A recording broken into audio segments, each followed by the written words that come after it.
at first, they're really excited about it, but then there are others that say, I really want to know a little bit more about this, so it's more than just looking and glancing at it. It's like, how can I be a part of this? Because I've seen it go from being just a seed, and now it's growing, and I want to be a part of that process.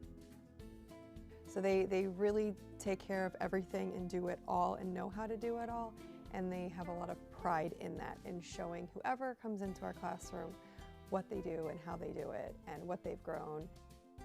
I think it's really cool that they're learning how food is actually grown now, because so many places are using all hydroponics, and so it's really opening their mind to see different ways that food can grow. Learning how to grow is really important, and when you see it in person, it's a lot different than just reading about it or seeing pictures of it. And taking the fresh produce that you grow and then being able to cook it and taste it in your classroom, then potentially going home and requesting it at home, I think is pretty powerful of an impact.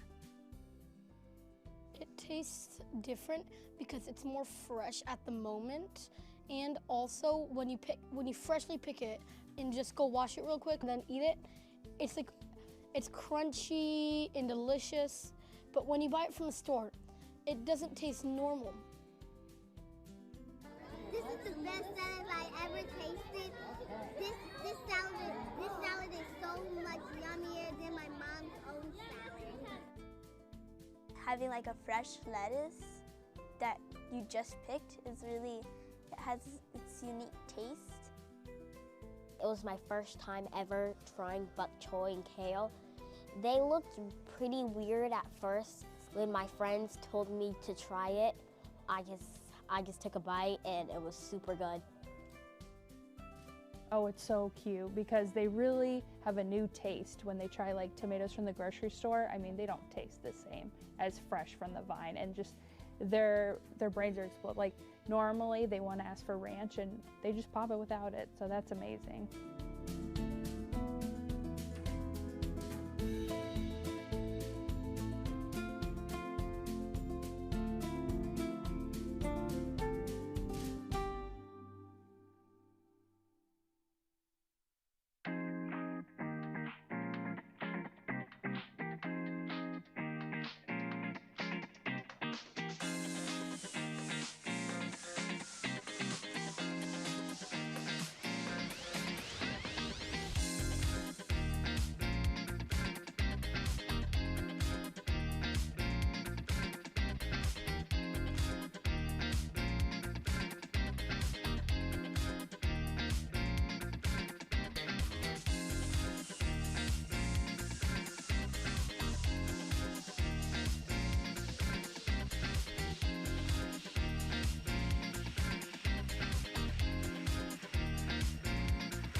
In the spring of 2024, Fort Hays was unexpectedly without a choir teacher. The principal, Dr. Milton Ruffin, took it upon himself to teach the class. Their final project was to be a recording of a song written by Dr. Ruffin. We now present to you the result of their hard work.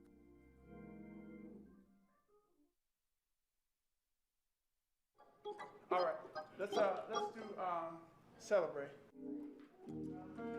And you ready? Go. So when you get the drop the jaw and sit up and ya, ya, ya. 1, 2, ready, and ya.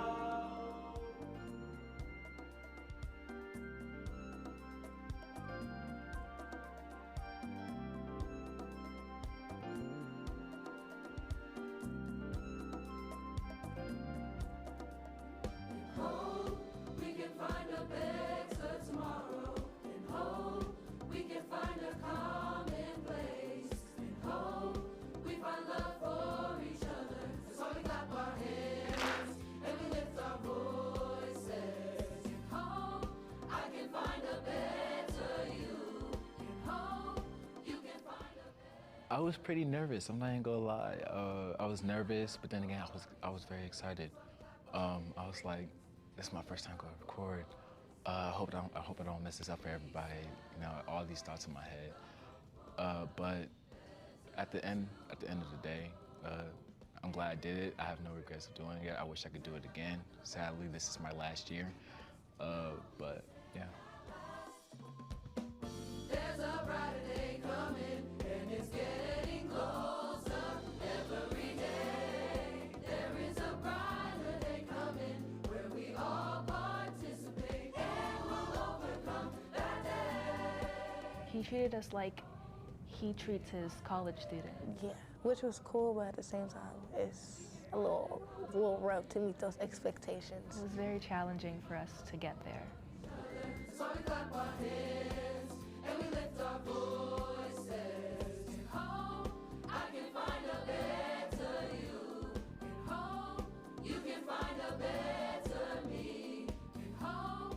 I listened to just the stems of the song every day for about 2 weeks before the recording session, and then when I came in, you know, we did about 2 takes of it. I think it was a combination of like the first and second take, and looked at the digital audio workstation on his computer, and you know, try to make, you know, the drums sound as, you know, keen to the song as possible.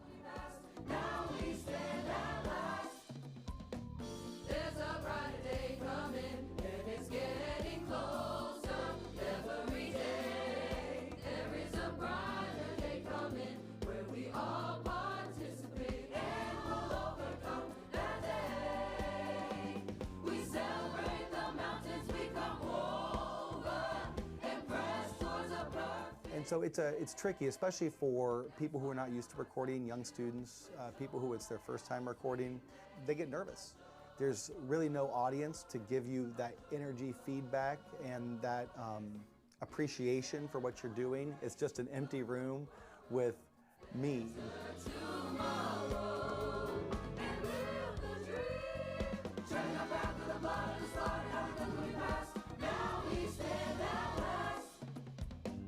There's a brighter day coming, and it's getting closer every day.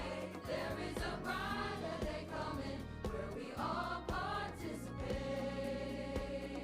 and we'll overcome that day. And we celebrate, and we celebrate, and we celebrate, celebrate, and we celebrate. These out? Okay. Okay. You want it before, during, or after, or after? Okay. Audio, so I can listen. Okay. Will do. Good afternoon, everybody. Good evening. Good evening. I can do that. I can't run a PowerPoint. Welcome to today's special board meeting. Today is Thursday, October 16th, 2025. Mr. Treasurer, can you call the roll? Yes, Vice President Adair. Present. Ms. Ingalls. Pierce. Mr. Simmons. Present. Ms. Vera. Here. President Cole. I am here. We have a quorum. Thank you. We'll rise for the pledge. I pledge allegiance To the flag of the United States of America and to the republic for which it stands, one nation, under God, indivisible, with liberty and justice for all.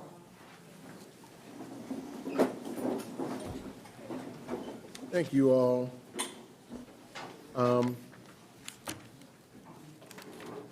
In review of the agenda tonight, again, we are holding a special joint session for Columbus City Schools Board of Education. This session brings together three important committees: community engagement and advocacy, equitable and transparent resource management, and academic and facilities alignment. The goal of this joint session is to discuss and make decisions on critical matters that directly impact our students and their learning environments. I would like to express my gratitude to our committee members, those who are present and those who are in transit. And we know how horrible traffic is out here today, so let's make sure that they have prayerful, safe travels. I'd like to express that gratitude to them as well as staff and all members for the work that they put forward to make sure that we're equipped to make the best decisions we possibly can moving forward. We'll begin with a realignment presentation led by Dr. Angela Chapman, Superintendent, and Dr. Russ Brown, Chief Strategy and Performance Officer. Additionally, we will have a presentation on open enrollment and the lottery led by Dr. Michelle Klein and Ms. Tanya Freeman, Executive Director of Enrollment. As we move forward, I want to share the timeline we're following for these important discussions. In September, we discussed transportation and the updated 5-year forecast. So if you recall, we got that presentation. In addition to that, we made a decision as a joint committee to bring forward recommendation for policy change that the board subsequently took action on and vote of affirmation to amend our policy 8600, which is transportation, from a shall to may with respect to high school students. Just wanted to make sure I covered that. Tonight, we are focusing on the realignment and open enrollment lottery system. In November, we'll discuss district staffing, and in December, the board will be voting on these matters. Our next joint committee session will happen as a special board meeting November 13th. That'll be Thursday, November 13th, 2025 at 6 p.m. In addition to that, before we move forward with an approval of tonight's agenda, I also want to make an announcement about an upcoming listening tour that we're engaging in called Our Future, Our CCS, Our Columbus City Schools. This is a workshop series, and it is to bring your voice, your vision, help us reimagine public education here for our students and for our staff. They will happen in a series that go from October 27th through October 29th. So on Monday, October 27th at 6 p.m. will be at South High School. So the first place you'll have the opportunity to provide any insight, join us, is October 27th, Monday, October 27th at 6 p.m. The second one is October 28th at 6 p.m. at West High School, because the west side is the best side. And on Wednesday, October 29th at 6 p.m. will be at Mifflin High School. So all 27, 28, 29, all at 6 p.m. The first to be held at South High School, the second to be held at West High School, the third to be held at Mifflin. You are more than welcome to attend. We look forward to seeing you there, and most assuredly look forward to all feedback and insights you have to share. All right. Now moving on, is there a motion to approve tonight's agenda? So moved. It's been moved and seconded. Mr. Treasurer? Ms. Vera? Yes. Mr. Simmons? Yes. Vice President Adair? Yes. President Cole? Yes. All right, motion passes. Agendas have been adopted.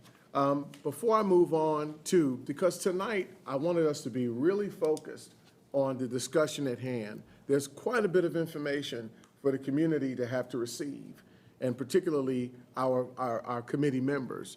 We wanted to make sure you had every bit of the time available to ask the questions and try and get the feedback that you want, to provide the feedback that you want. But I wanted to start off by including some public comment, but public comment from the standpoint of sharing with you what we've heard from the community as of recent. The first is an email from a parent who sent it with the deepest respect. She shared, "I want to begin by saying that I fully understand the difficulty of your position regarding upcoming budget cuts dictated by our state legislature. I know you're going to have to make some unpopular decisions in the near future and that there are no easy answers here. That said, I wanted to raise some questions about the swirling rumors regarding a possible plan to return all lottery schools to being neighborhood schools, and why I feel strongly that this would be the wrong approach. The most obvious reasons is that some of your lottery programs are among your absolutely most successful schools by every metric. These are some of the communities that keep the district afloat in terms of test scores and enrollment, and those programs should be studied and emulated and not disbanded. Ending these successful programs would be massive betrayal to the families who waited on wait lists to easily enroll their students. Welcome. Your lottery schools keep families in the district that might otherwise opt for charters or private options. From an equity perspective, the pure lottery schools are the most equitable in the district because they are the only schools where the area code does not dictate your access. From a purely practical point of view, this plan would also create more problems than it would solve. Geographically, all of these schools exist within the catchment areas of existing neighborhood schools, and these schools are not necessarily or do not necessarily have the populations to support an additional neighborhood school, which means full buildings would likely end up sitting empty or partially used. It is my strong opinion that buildings do need to be closed. Usage, buildings, condition, and successful program outcomes and report card grades should be the determining factors as to which buildings are consolidated. In my mind, this means that less successful lottery schools could be considered for closure, but just across the board, ending all lottery programs is a terrible idea and would have serious negative outcomes for the district. Having participated in now 3 facility master plan processes in the last 12 years as a spectator, but one who paid full attention, I happen to know that CCS is really wasting money in our high schools. We have 2 to 3 times more high schools than we should based on how many students we have, and many of the buildings are only half to 2/3 used. Before we can consider building more schools, we need to consolidate our existing programs into existing buildings until they are all at or near capacity. Catchment areas need to be redrawn, and the newest buildings with the greatest offerings should be favored for use. Additionally, our argument could be made for eliminating busing for inter-district lotterying between the neighborhood schools. I do hope that these are all issues you have already considered with deepest respect. Now, I've also received calls, as we have too, from parents who are concerned about transportation and all of the things that we're looking at with respect to that as well. A decision at this point has not been made. Action has not been taken on the part of the board to vote on the elimination of things. These are recommendations that a joint committee is receiving that will move forward to us as a board for further discussion, and by December, certainly action taking place to move forward. So I just wanted to put that in perspective. We're listening to you. We hear you. We respect you. And we continue to encourage you to reach out to us. I wanted to make sure I tried to uplift at least one, if not several, voices of folks who have called, One gentleman left me a long message, didn't tell me his number or anything like that, but he left a long message with concerns about his children being high school students throughout the district getting transportation. This is something we take very seriously. We're not just blowing things off. We're having and demanding our administration to give us the information that we need to be equipped, as I stated earlier, to make the best decisions we can possibly make so that each student is highly educated, prepared for leadership and service, and empowered for success as citizens of a global community. All right, thank you for that. Moving on, we will walk right into our first, since we've adopted the agenda. Our first our first presentation will be by Dr. Chapman and also Dr. Brown. Yes, ma'am. Is there another person for public comment that was here? Yeah. Is there another person for public comment? Okay. Person. Yeah, all right. Okay, so before we start the presentation, Dr. Brown, I want to take the opportunity, I just found this out because I structured this to be very specific. But since we have someone who has signed up by the name of Sarah Watson, Ms. Watson, welcome. Forgive me on the oversight. Thank you for joining us. You have 3 minutes. Thank you. Good evening, everyone. Good evening. Tonight, you plan to discuss scenarios for facilities realignment and scaling back school choice. I'm here not to oppose these discussions or any particular plan, but to make a plea for transparency about the benefits and costs associated with these measures. So on benefits, the board has talked previously about the potential dollar savings from school closures or limiting school choice, but we haven't heard much in the way of specifics. So I ask that you please show us the math. How much do you think we'll save on transportation and fewer empty buildings? On what basis are you making these estimates? And so on. I think it's important for the community that this information is made transparent. But I would also ask that you talk about the potential dollar costs, especially in tonight's discussion about limiting school choice. After all, about half of CCS students currently do not attend their assigned neighborhood school. And if we limit meaningful school choice by reducing transportation options, for example, we know that some of our students will leave. So how are we accounting for these departures in our scenario planning? So just as a hypothetical, I didn't know exactly what the slide said when I wrote this, but let's just imagine that that 25% of students currently opting for school choice decide to leave CCS rather than return to their neighborhood schools. So by my calculations, that's about 5,700 students, and we know that CCS gets $3,850 approximately for each student from the state of Ohio. So a back-of-the-envelope calculation suggests that losing those students would yield a loss of about $22 million per year in state funding. So what is my point here? We've had many recent discussions about cutting back services in order to make up for these devastating losses in state funding. And I totally get why we're having these discussions. We have to, right? It's just being realistic given the situation that we're in. But what I haven't seen is an open and honest accounting of how students and families might respond to limiting or eliminating school choice, cutting transportation for school choice. The assumption seems to be that families are stuck, that they're just going to accept policy mandates and that no one is going to leave CCS. But we know this is not the case because we live in a world of school choice. Charter schools, private schools, other districts are all options that CCS families have taken in the past and continue to choose.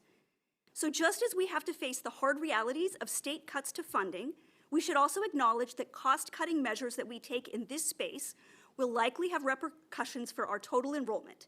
And this too can have budgetary impacts that we need to consider in our scenario planning.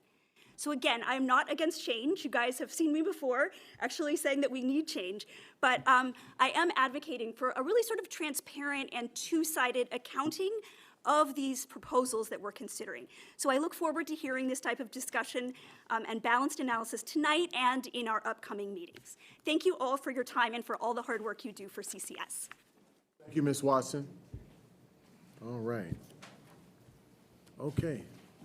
Dr. Brown, thank you. Dr. Chapman, thank you. Good evening, President Cole, board members, committee members, and community members who are here with us this evening. We have two presentations to share with the Joint Committee this evening. The first a presentation that we'll be sharing, as President Cole mentioned, is about realignment. And so we're going to talk through several scenarios and suggestions that we've been thinking very deeply about and share those with you. And certainly we'll have a discussion after that presentation, and then we'll transition to the next presentation. But you'll see that both of these presentations are aligned to each other in thinking about how do we best position and prepare CCS for all of the conditions that we face tonight. We know that our federal funding is at risk. There have been attempts by the federal government to roll back our federal funding, the funding that we receive for Title I, the funding that we receive for professional development, for students who have special needs, for students who have ESL needs. And so we have to be thinking differently about how we allocate resources so that we can continue to serve our students in CCS. We know that when we think about, even on the local level, our state funding, our legislature has decided not to fully fund the Fair School Funding Plan, which is a choice. And so as a result, we have to account for how we allocate our resources, given that we're not receiving the full funding that we deserve and our students deserve and our students need to educate them. In addition, we know that we've had conversations about our 5-year forecast, and our treasurer has eloquently described for us our current state of financials and that we're currently in deficit spending. In addition, we know locally there are lots of conversations about property tax reform, which is, again, another primary source of revenue for public schools across the state.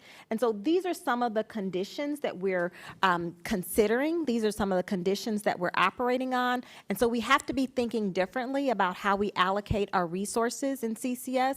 We want to make sure that in all of these conversations, we are putting the needs of our students first. We are thinking about how we are going to center the needs of our students and ensure that they have all of the resources that they need to succeed, not only in K-12, but in college and career and beyond. So tonight, our first conversation, we're going to start with realignment, and Dr. Russ Brown will lead us in that conversation. We'll pause and have discussion.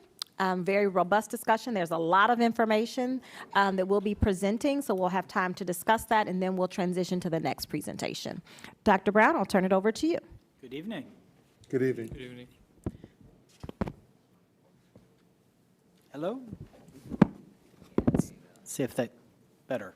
I gotta get really close to this one for it to work. Between that and feeling very vertically challenged by this podium, it's a pleasure to be here with you this evening. President Cole, Vice President Adair, members of the board, the committee, superintendent and others.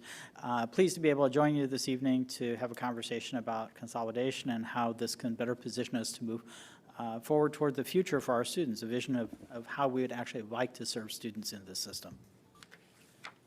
I'm going to start with that vision. I'm going to talk a little bit about a vision for the future of Columbus City Schools. I'm going to talk about a little bit about the context, the importance of setting the stage for new construction. We need new construction. Appreciated the comments from the email about rebalancing. There are some places where that won't work in our system.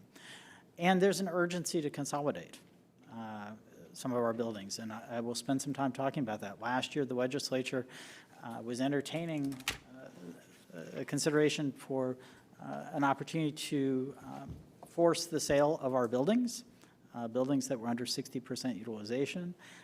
It's my understanding that's still on the table, and that creates some urgency to create change. I'm going to talk about some scenarios. Scenarios for closure. I'll revisit some of the scenarios that the board has already voted on to put some numbers on that in terms of cost savings and cost avoidance moving forward. Also going to talk about buildings that we want to make sure that we preserve. They're buildings that the community has invested in. substantial amounts of money that have been invested in these buildings, and we want to make sure that we preserve those. As the email said, wouldn't it be nice if we were serving our students in our most modern facilities, the ones that are the largest and have the greatest opportunity to serve students the way we want?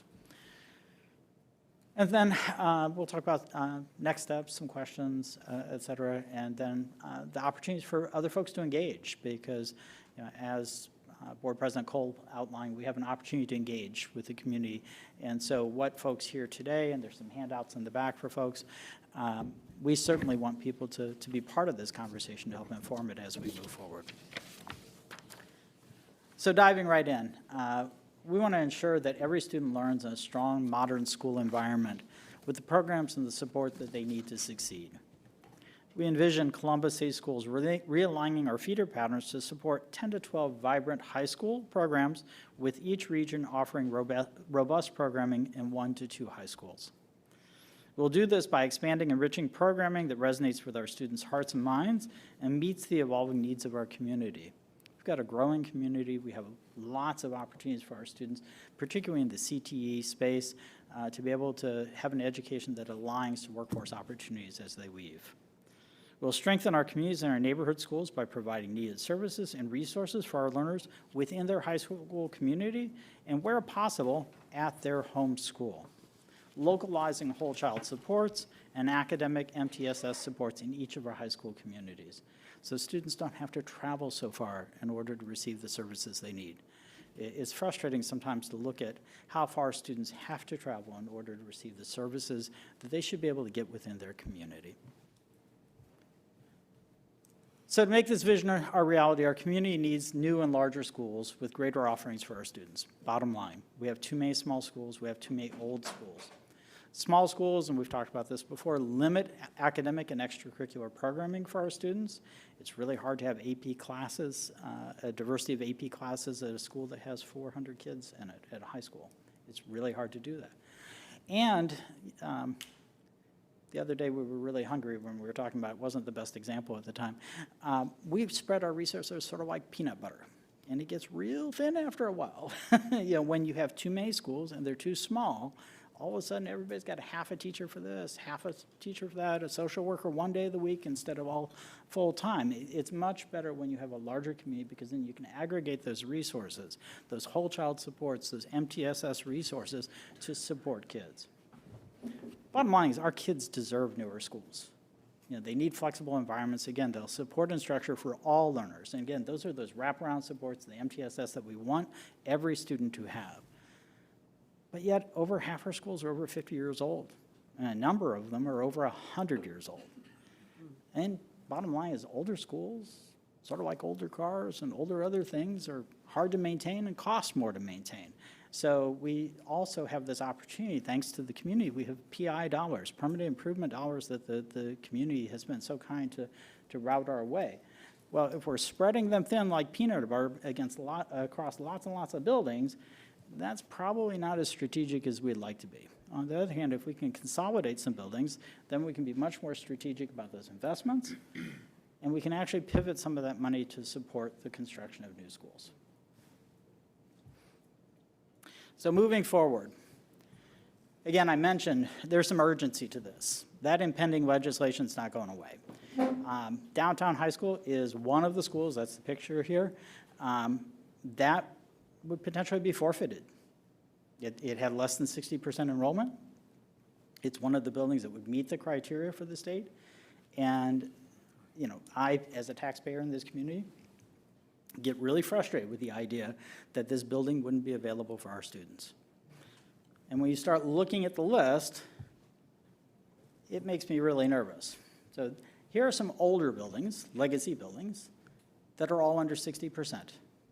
They would all be expected, again, to be potentially having to be forfeited. And some of these are buildings, again, hearkening back to the email, that house some of our premier programs, programs that the community values significantly, but yet they're at risk to be lost if we don't do something about them. And I'll point out the two columns on the right. One points out the age of the facilities, and you'll see a lot of these buildings are, well, like every one of them is 50 years older. And some of them, you know, were built before electricity. Was in building, quite literally. So, and I know it's edge of speak here, but that FCI number on the right, it's a facility condition index. That number reflects the proportion of the cost it would take to to modernize that building versus replace it. So as that number approaches 1, when it's 100%, your renovation cost equals your replacement cost. You'll see some buildings there where renovating them would actually cost more than just outright replacing them. So we're sort of upside down in some of our buildings in terms of our cost.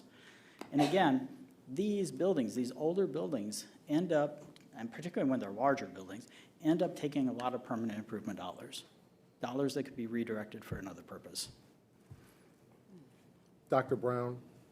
Yes, sir. If we can, just as you go through this presentation, if you get the opportunity again to reiterate FCI, Facility Condition Index. Yep. For some of us who are slower like me that just need to be able to wrap our minds around it. I want to be able to understand if we're able to do that. Yeah, again, and I'll come back to it a couple times here. The Facility Condition Index is that cost, replacement versus renovation. When it hits 100%, you're equal. Your renovation is the same cost as your replacement. As you're getting up there 80, 90%, there's a threshold here, and I don't recall the exact number for it, but there's a threshold after which the state won't support a renovation because it's throwing good money after bad at that point. And it would be more efficient and more cost-worthy to replace the building rather than to renovate it. So that first list of schools is concerning to me based on programs. This list, these are all brand-new buildings. These are the ones that were renovated. This is where the community has made substantial investment. Every one of these is at risk. If we don't do something to fill these buildings, and again, serve our kids in some of our most modern environments, we run the risk of losing $97 million worth of investment that this community has made. I think that'd be tragic. And so we're looking here at ways to try to bring things together to fill these buildings and move students out of older buildings that are less efficient and don't fit our students' needs. So again, we're going to need additional consolidation to move forward. If we're trying to move towards that vision that we want for our students, we need additional consolidation. The board already approved the consolidation of 5 facilities: Broadley, Moeller, Buckeye, McGuffey, that's where Cause is, and West Broad. I'm going to talk about 4 of those today. I'm not going to talk about West Broad because West Broad is contingent on funding, but I'll talk about the other 4 and what we're doing with them and where we're at with that and the potential savings with each of those.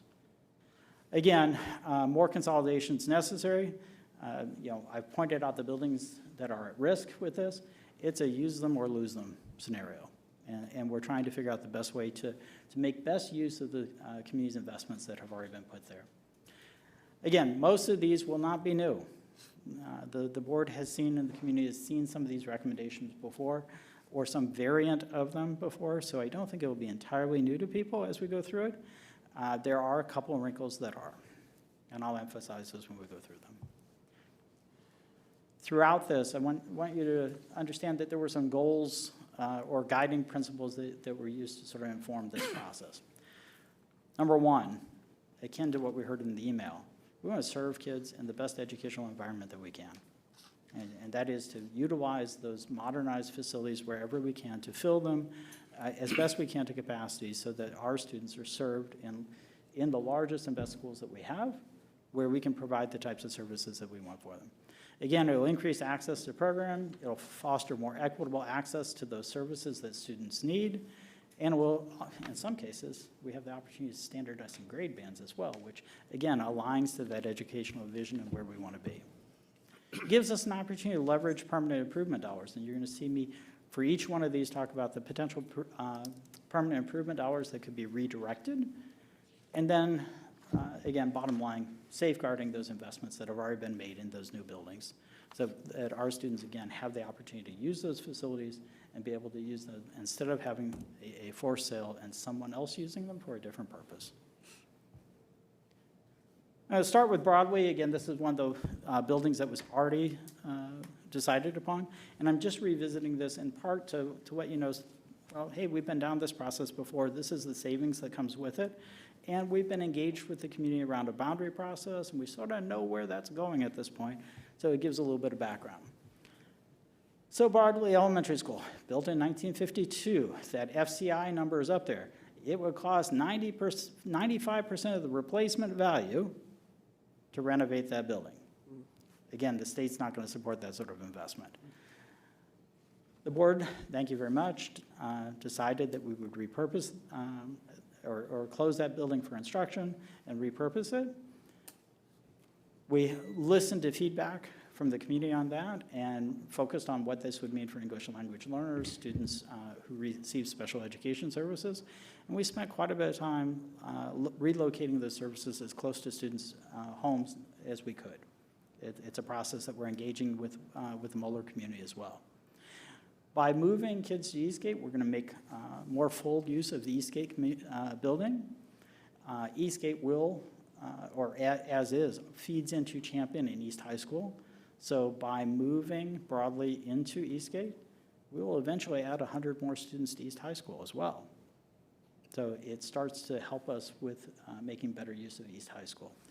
The two of those things together preserve about $43,400,000 in previous investment that this community has already made, because Eastgate is a new building and East is a new building. So it's an opportunity, again, to honor those investments and, again, have students in modern facilities. Broadly, again, being an older building, costs nearly $500,000 a year in terms of permanent improvement dollars. So we can, again, redirect those to another purpose. And depending, again, on what the board chooses to do with the building, there's some other potential savings tied to general fund. And those are tied, and I've solely looked at utilities and maintenance. There are additional potential savings here as well, but specifically facilities, maintenance and utilities, because we have a lot of data on that, and it's sort of predictable on that. And so if we were to shutter that building and the building were taken out of use and we didn't spend maintenance dollars on it and reduced utility costs, we could save another $162,000 in terms of general fund costs a year. Moeller is similar. Again, FCI of 91. So replacement is 91%, or pardon me, renovation would be 90% of replacement. Mr. Cole, you're not the only person that gets hung up on that math. Again, we looked at options here.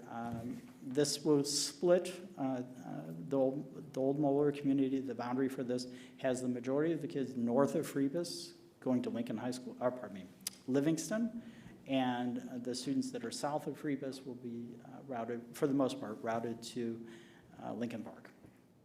Again, this saves about $988,000 a year in permanent improvement funds that we can redirect, and could save approximately $210,000 a year in general fund savings tied to utilities and maintenance. We had plans for Buckeye and Marion Franklin that we had talked about. The original proposal was to move Buckeye into Marion Franklin. The problem with that plan, and this plan was put together before the legislature came out with this 60% number, well, we could move Buckeye into Marion Franklin, and it would still be under 60% utilization, which would make it at risk for being forfeited as well. Marion Franklin's a very important site for us because it is the site connected to the facility master plan that would be used for a new South Area High School. It is the site for that. It's a site that's large enough that we can actually build a new South Side High School on it while the building's still functioning. The other thing was, we started talking with folks in the community, and that idea of a 6-12 school wasn't real popular. Folks were not real happy with the idea of sixth graders being in a school with high schoolers. And I'm not sure the 7-12 concept was all that popular at South High School either. So moving forward, the proposal, again, that's responsive to that legislative threat is to combine South and Marion Franklin at the Marion Franklin site to have a large South Side High School, and to standardize the grade plans across the entire region. So every building across the entire region would be pre-K to 5, 6-8, and 9-12, and combine all the middle school students at South, which again aligns to the FMP and is part of the long-term plan for that community. So again, the whole community, South Side community, South and Marion Franklin, would have standardized grade bands, a large middle school, and a large high school. It would take Marion Franklin to about 90% utilization, and it would take South High School as a traditional middle school to about 85% utilization. And by balancing enrollments across the elementaries, we're around 87% utilization. This is pretty close to ideal across that region. And it would allow us the opportunity to begin to relieve overcrowding at schools like Siebert and other schools in the community that may have some overcrowding. Again, this avoids a lot of money that would be permanent improvement dollars that would be spent per year at Buckeye. It's over $1 million a year. And again, this is the number for permanent improvement dollars is based on the square footage of the building, and it's averaged out over 10 years. So if you think about that as a 10-year investment, that's over $10 million that we can save by making this shift. And again, almost $300,000 a year in utility and maintenance costs. That legislative wrinkle also had implications for CAUSE and the movement of CAUSE to East. CAUSE has about 800 students in its enrollment. We certainly want to support CAUSE. It's a flagship program for our students. We want it in a modern facility. The task force looked at East, looked at Downtown High School, and frankly, the community was sort of divided over that. Maybe a little bit of a favor to East, but there was a bit of a division there. East cannot accommodate CAUSE and the academy programming that we've talked about putting there. It would require a substantial reduction in the size of CAUSE's programming. The addition of the academy programming has already increased East enrollment. And again, the movement of Broadly into the East feeder pattern is going to increase East enrollment as well. And we're not done with that. One of the other recommendations will also increase East feeder pattern and will increase the number of students who will be going to East. Downtown High School, on the other hand, is a school that's at risk of being lost, forfeited. And so this gives us an opportunity to fill that school with Downtown High School, give those students a more modern setting. It wouldn't be hard to have a more modern setting than where they are right now. And when you think about it, they're in an old elementary school to boot. So this moves them into a modern environment. And again, it locates the programming Center City. So now students are going to be closer to the arts, the business community, and the collegiate community downtown. Again, preserves about $22 million in investment at Downtown High School. It saves almost $1.4 million a year in permanent improvement dollars that have to go to the McGuffey site, and it would generate some general fund savings as well. When you piece all that together, we're looking at about $3.9 million in permanent improvement per year that can be redirected. A little over $910,000 in general fund, potential general fund savings, again, connected to utilities and maintenance. And we preserve at least $31 million in prior investments at Eastgate and Downtown High School. Come back to East after we talk about the other school that will feed into it. So that's where we are now based on the board and what the board has done so far. So there is already savings and there is already an opportunity to redirect permanent improvement dollars. Now we're going to talk about what can we do in addition to that that would extend those savings and preserve more of our buildings. And again, more importantly, allow our students to be served in our most modern facilities that we can.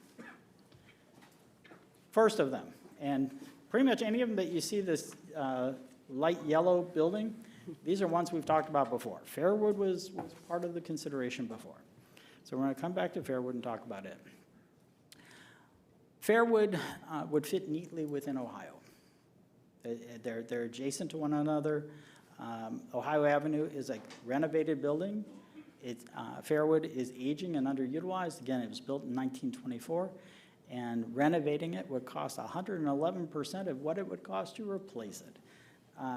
So as an underutilized building, one that could be taken anyways, and Ohio, which is also an underutilized building, but an FMP building that we don't want to use, We're talking about taking kids from an old building that's underutilized and moving them to a new facility, modernized facility that is also underutilized so that we can preserve that investment.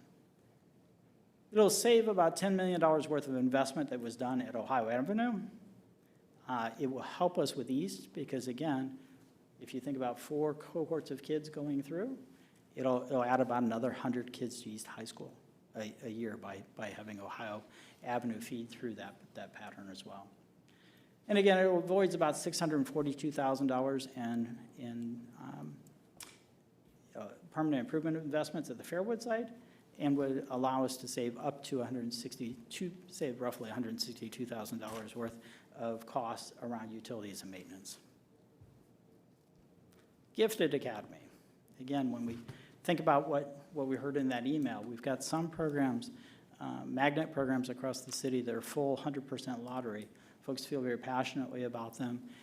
The Gifted program is one of those, and yet the Gifted program is at risk as well because the building that it's in is only utilized about 55%. So this is a building that if we don't do something, if we don't move this program, we'd be at risk of losing this programming for our community.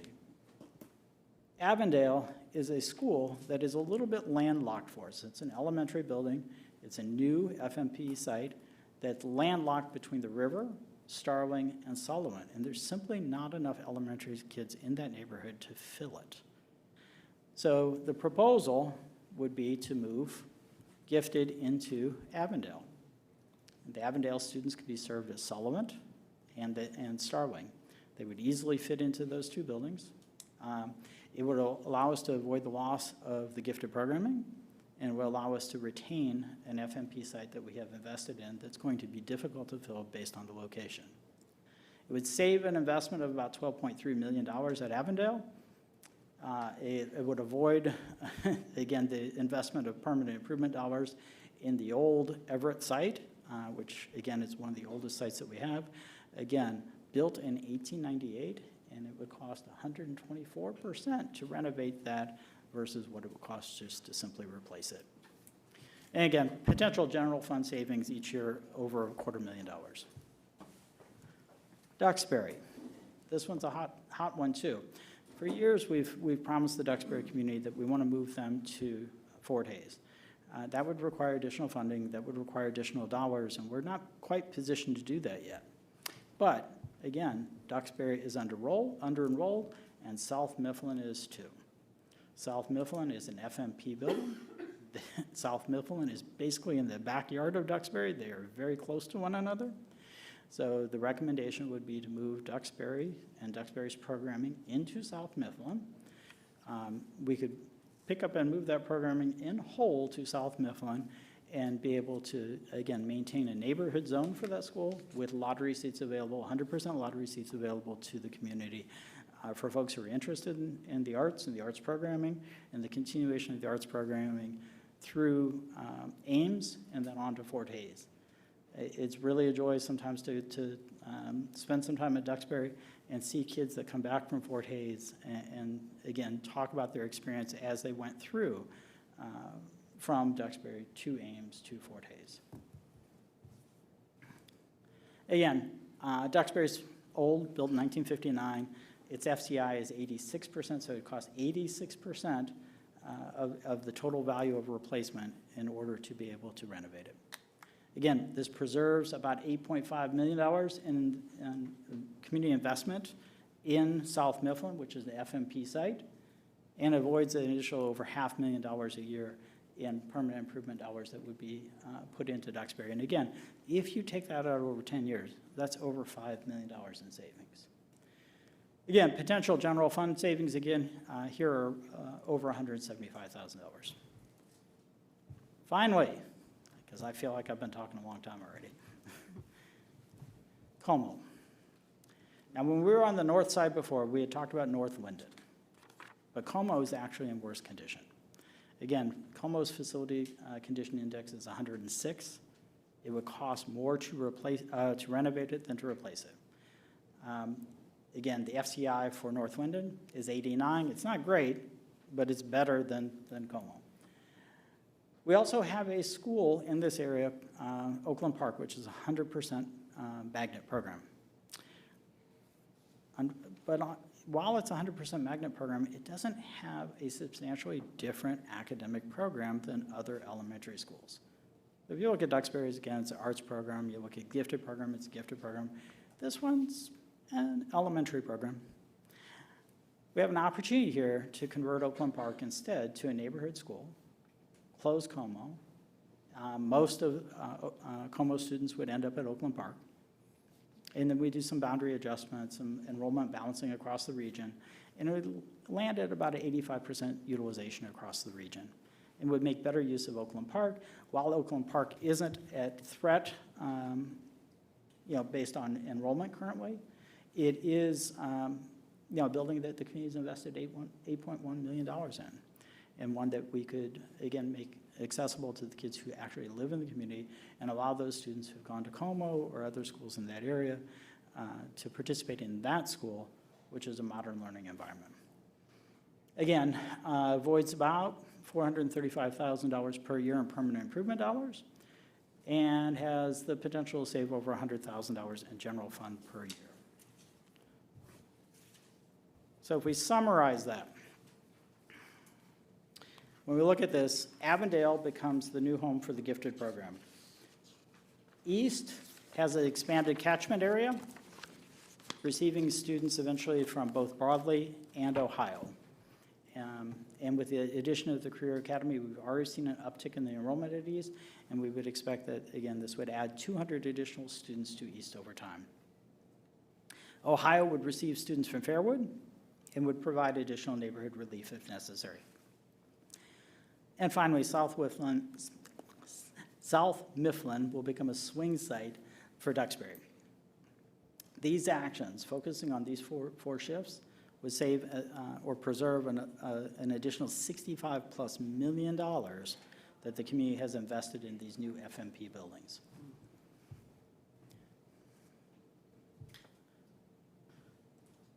Again, looking at this, Como, under this model, would be closed for instruction. Duxbury, again, the program would be moved. Everett, the gifted program, would be moved. And Fairwood would be closed for instruction. Those four facilities, those four buildings would be closed, and the permanent improvement savings would be near $3 million a year, with potential maintenance and utility savings that are in excess of $700,000 a year. So when we put that all together, what the board has already acted on and what we are considering now, we're looking at $6.8 million in permanent improvement funds that get to be redirected to another purpose, about $1.6 million in general fund costs tied to utilities and maintenance alone that are potential savings in this. And probably the biggest number in this is nearly $97 million in prior investments in FMP buildings that we get to safeguard and make better use of. And, again, if we go back to the beginning, we want to ensure that every student learns in a strong modern school environment with the programs and supports they need to succeed. In order to do that, again, we need to take steps to consolidate schools, to be better able to provide offerings in these modern facilities. We want to wisely invest our permanent improvement dollars to enable new construction. And finally, we want to protect the community's investments, the investments they have already made. These are the first steps for making this vision a reality. They help us move towards where we want to be. It's a long path, but these are steps that will move us in that direction. Today, we're looking to this committee and asking two things. One, that you would vote to move this recommendation forward to the full board for consideration. And two, that you would vote to recommend that the board temporarily rescind policy 7105 in order that the board may take action on that recommendation. The policy 7105 is the policy that requires a committee to come together to look at this. Now, the task force and the committee looked at a lot of this previously, but there are some small differences here between what the task force said and, again, what we're recommending at this point in time. And this is being driven entirely by the urgency of the legislature. We want to preserve those investments. We do not want to lose those investments for our community. And that will take urgent action to move forward. And it's important to do that. Is the call to action for folks before I close out and we take some questions? We're going to have some town hall meetings. We really want folks to participate in them. We want to hear from folks. These are difficult decisions. We have to weigh some very difficult choices as we move through this process. And we really want to hear from folks about what they think and how we can best move forward as a group. And there are several opportunities here to do so. And again, there's some handouts in the back, and I think the superintendent's got some for everybody at the table as well. We want folks to be engaged and have the opportunity to have their voices heard and help inform as we move forward. So with that being said, we'll be happy to answer any questions that you all might have. I know that was a lot. Yep. Thank you so much, Dr. Brown, Dr. Chapman, for tonight's presentation. Before we get into opening the floor for discussion, Mr. Treasurer, is there anything that you would like to add to this discussion? I think as we look at the numbers, I know Dr. Chapman's team worked closely with mine this week to score the figures that were presented tonight. We were able to quantify $371,000 in actual general fund savings as of today. I think it's important to note these are dynamic decisions, and as these decisions are made at further meetings and further discussions are held, those savings numbers will need to be updated, obviously, but we've got 1.6 million in potential savings. We can quantify 371,000 of that. And again, as the decisions roll forward and the times are then more solidified, we can further extrapolate those into more solid figures. All right, but at this point, this is a projected estimate, yes? Projected estimates, correct. Thank you. All right. So what I will do is open the floor for discussion. Are there any questions at this point in time from the Joint Committee members? Yes, good sir. I'd like to get a little more clarification on downtown high school and what should be or could be done with that, because to me, it would be a shame to let that building go. Totally agree. It's a tremendous investment that the community's made. It's a lovely facility. And again, by bringing CAUS down to downtown high school and putting CAUS in downtown high school, we'll fully utilize that building. That is one of the recommendations here, is to move CAUS into downtown high school and fully utilize that building. At the same time, we know that we're developing CTE programming and we're localizing in the community. So many of the programs that exist at downtown high school can be localized in other settings around the community, which will allow the CAUS program to move in a whole to downtown high school. What's going to happen with the CAUS building? It will move to downtown high school and it will continue there. It will be depending on what happens, one would expect it would be 100% lot. But the building that CAUS is currently located in at the McGuffey site is one of those buildings that we would consider our legacy buildings. It was never intended to be a space for high school students to learn in and for teachers to teach in. It was an older elementary school. And so that would be the buildings that we would be phasing out instruction and programming in by choice and moving our flagship program that we offer, CAUS, to a more modernized learning environment, downtown, centrally located. Thank you for that context, Dr. Chapman. And as we're asking questions, and from time to time, you may find that I'll remind you lovingly, but if we can, use your microphone. This is a recorded meeting. I want to make sure I'm able to hear folks, and I want to make sure that you're able to be heard as well. So please use your microphones. All right. Is there an additional question? All right. Yes, sir. Okay. First of all, I want to say thank you, because I know that's a lot of work.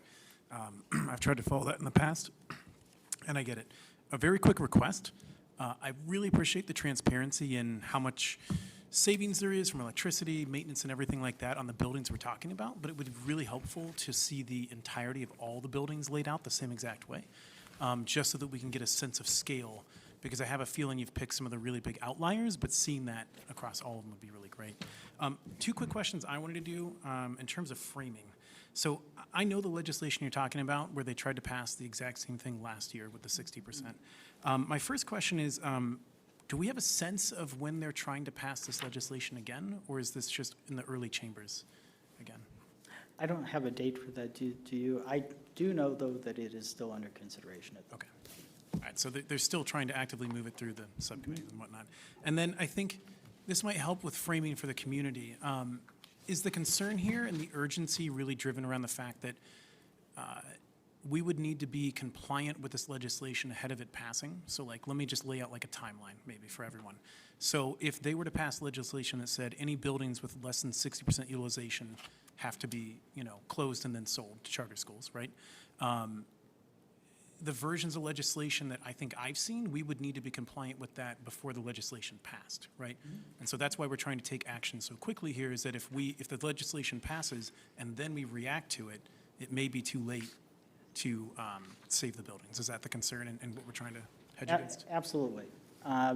Again, the concern would be that if the legislation passed, we literally wouldn't have time to respond to it. And devoid of having a plan, an articulated plan in place on how to utilize these buildings, I don't know how the system would have a defense to argue that there's an intention to make better use. All right. Yes, ma'am. Yes. Was it ever in the Use your mic. You got it. Was it ever in the plans that CAUS would move into East? Yes. What happened to that? The recommendation, the initial recommendation from the task force was move CAUS into East. Again, it was a bit of a split decision on that because both Downtown High School and East had been considered. There are two problems to solve here. One, we want to fill East. That's really important. But we also want to fill Downtown High School because, again, between the two of them, it's over $50 million in investment. East is being filled by the academy. We've already seen an uptick in the enrollment. If we were to try to move CAUS into East, and again, Broadley is going to come into East, that'll add 100 kids. Ohio Avenue feeds into East. If we increase the footprint for Ohio Avenue, we'll add another 100 students to East High School as well.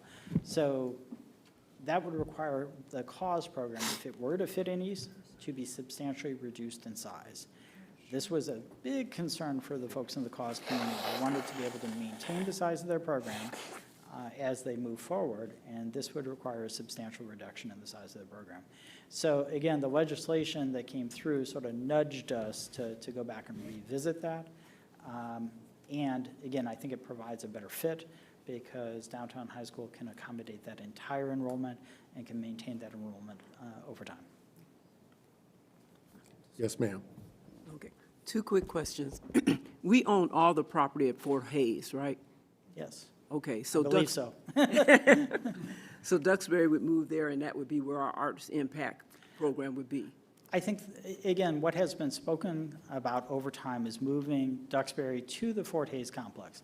But until there's a facility to accommodate that, Okay. moving them to South Mifflin preserves that programming that's very important to our community, allows us to grow it a little bit while we come up with a permanent solution for it.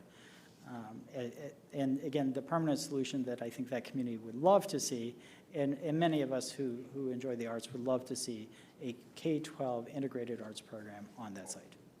And then my second question is, when we vacate buildings, what is keeping someone else from buying the buildings and becoming additional charter or private schools, which again depletes our funding for public schools? So again, I think it's incredibly important that we have a plan to move through to try to figure out which buildings are best to serve our students. And then, if the board makes a decision to move in this direction, then the subsequent decision that the board needs to make is, well, what's the disposition of those buildings afterwards? And the board has moved through a number of buildings this past year and raised those buildings because they're old and we're not going to put them to use.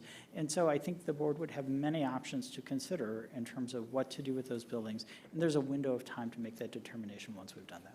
Okay. if I can provide some additional context to, and colleagues, particularly my State House colleague, feel free to chime in. To answer part of your question, there's really nothing. If a building goes from being utilized to non-utilized, if it goes to non-use, the clock begins on when charters have the opportunity to go through the Ohio Revised Code process of purchasing a building. Am I stating that accurately? 1 year. 1 year. 1 year. When we stop using it for an academic purpose. That clock begins. Are there any other questions? Yes, Boardman Bingles. I want to uplift something. When we went through the last facilities process, I did sit down with a number of folks throughout all of the communities, but specifically the downtown folks were very concerned about the loss of programming that is specific to downtown, the reason for which it was built. It has a cosmetology program. It does not have an auditorium. It does not have those key things that COS currently has and uses. And in addition, it has specific programming that it was built specifically for, like the culinary arts program. What would happen to those? Have you considered what would happen to those so that those families can feel like they were heard in the process? So a couple of things. One, COS is in a less than ideal building now. It's in an elementary setting. There is a framework here, and I think the superintendent wishes to speak, where we're expanding CTE programming, and I will quit. Thank you for that question. So in all of our efforts, we certainly want to honor our, again, previous investments that we've made in the facilities, our learning spaces, but more importantly, centering our decisions on the needs of our students. We know that we have viable programming that is currently housed at Columbus Downtown High School. The culinary program is not a program that we would be able to move tomorrow, so it would stay. The cosmetology program is not a program that we would be able to pick up and move tomorrow. It would absolutely stay. So there are programs at Downtown High School that would lend themselves to being more mobile, and that we would be able to relocate at another campus. And again, most of the programming, we're thinking that we have space to accommodate the programming at another site. But certainly when we think about the programming at COS, Downtown High School is a perfect site for COS. When we think about, the board has already made a decision to relocate COS to another CCS site. Downtown High School presents as the best site of all of our sites for COS, given its proximity and central location. COS is a 100% lottery school, having it located in the center of the city, downtown, on all of the Metro Akota lines, makes it very accessible to students across the city. When we think about COS and the programming at COS, because of the program and the IB programming, they don't need space for athletics. And so a Downtown High School does not have athletic fields, and so that's a perfect match. We do recognize, honor, and will support and uplift the arts programs that have been central to the programming at COS. Downtown High School is near, I don't know how many theaters that are downtown, more than 5. I think there's about 8 or 9, but it's so weird. This will be a prime opportunity for us to think about and partner with our arts community on how we can provide even more stellar opportunities for the arts program to thrive at COS in proximity to the building and their space. In addition, COS would also not be far from Fort Hays, which is another one of our campuses located relatively close to downtown, or close to the current location of the Downtown High School, where we have a huge theater. And so this scenario presents as the most ideal scenario as we continue to execute on the board's previous action to relocate COS to another CCS site. Of all the sites, of all the high school sites that we've looked at, this is the one that presents the most viable opportunities for our students, for access and opportunity, as well as for the academic programming. And we'll continue to explore that and move forward with concrete ideas and strategies for how to lift up all of the programming and supports. Thank you for that direct response, Dr. Chapman. And you're actually, in the next presentation, going to go over a little more in depth some of what you've just spoken about. Are there any additional questions? Yes, Board Member Simmons. Thank you, President Cole. I had just a couple questions, 3 questions, one that could be answered later. I'd like to learn more, Dr. Chapman, about exactly where that programming from the Columbus Downtown High School would be relocated to, but that doesn't need to be answered tonight. That can just be followed up before we have this on the calendar at the appropriate board meeting. And then my questions are, Dr. Brown, if you could just provide a little bit more insight into what programming is at Oakland Park Elementary School. I'm not super familiar with that building. You mentioned that they do have some specialized programming, but maybe it's not. If you could just expand on that. So Oakland Park doesn't really have specialized programming. It's essentially a general education program at an elementary building. Historically, I think it did, and I think historically it had sister school across the system, but over time, I think it has become more of a general ed program, and it affords us an opportunity, again, to have students in that community served at a more modern building. Okay, thank you. But it is a 100% lottery school? It is 100% okay. lottery right now. Thank you. And then I will actually just move on to my point of discussion. I was, you said, If I may, one Go ahead, one yeah, more absolutely. thing. To Board Member Cole's comment earlier, it's also, while it's 100% lottery, the academic performance of the building is one that we would be happy to maybe make some improvements for. Okay, thank you. I was happy to hear, and you did set the stage a little bit, Dr. Chapman, in the presentation about opportunities for new construction, but I think we could have talked a little bit more about that.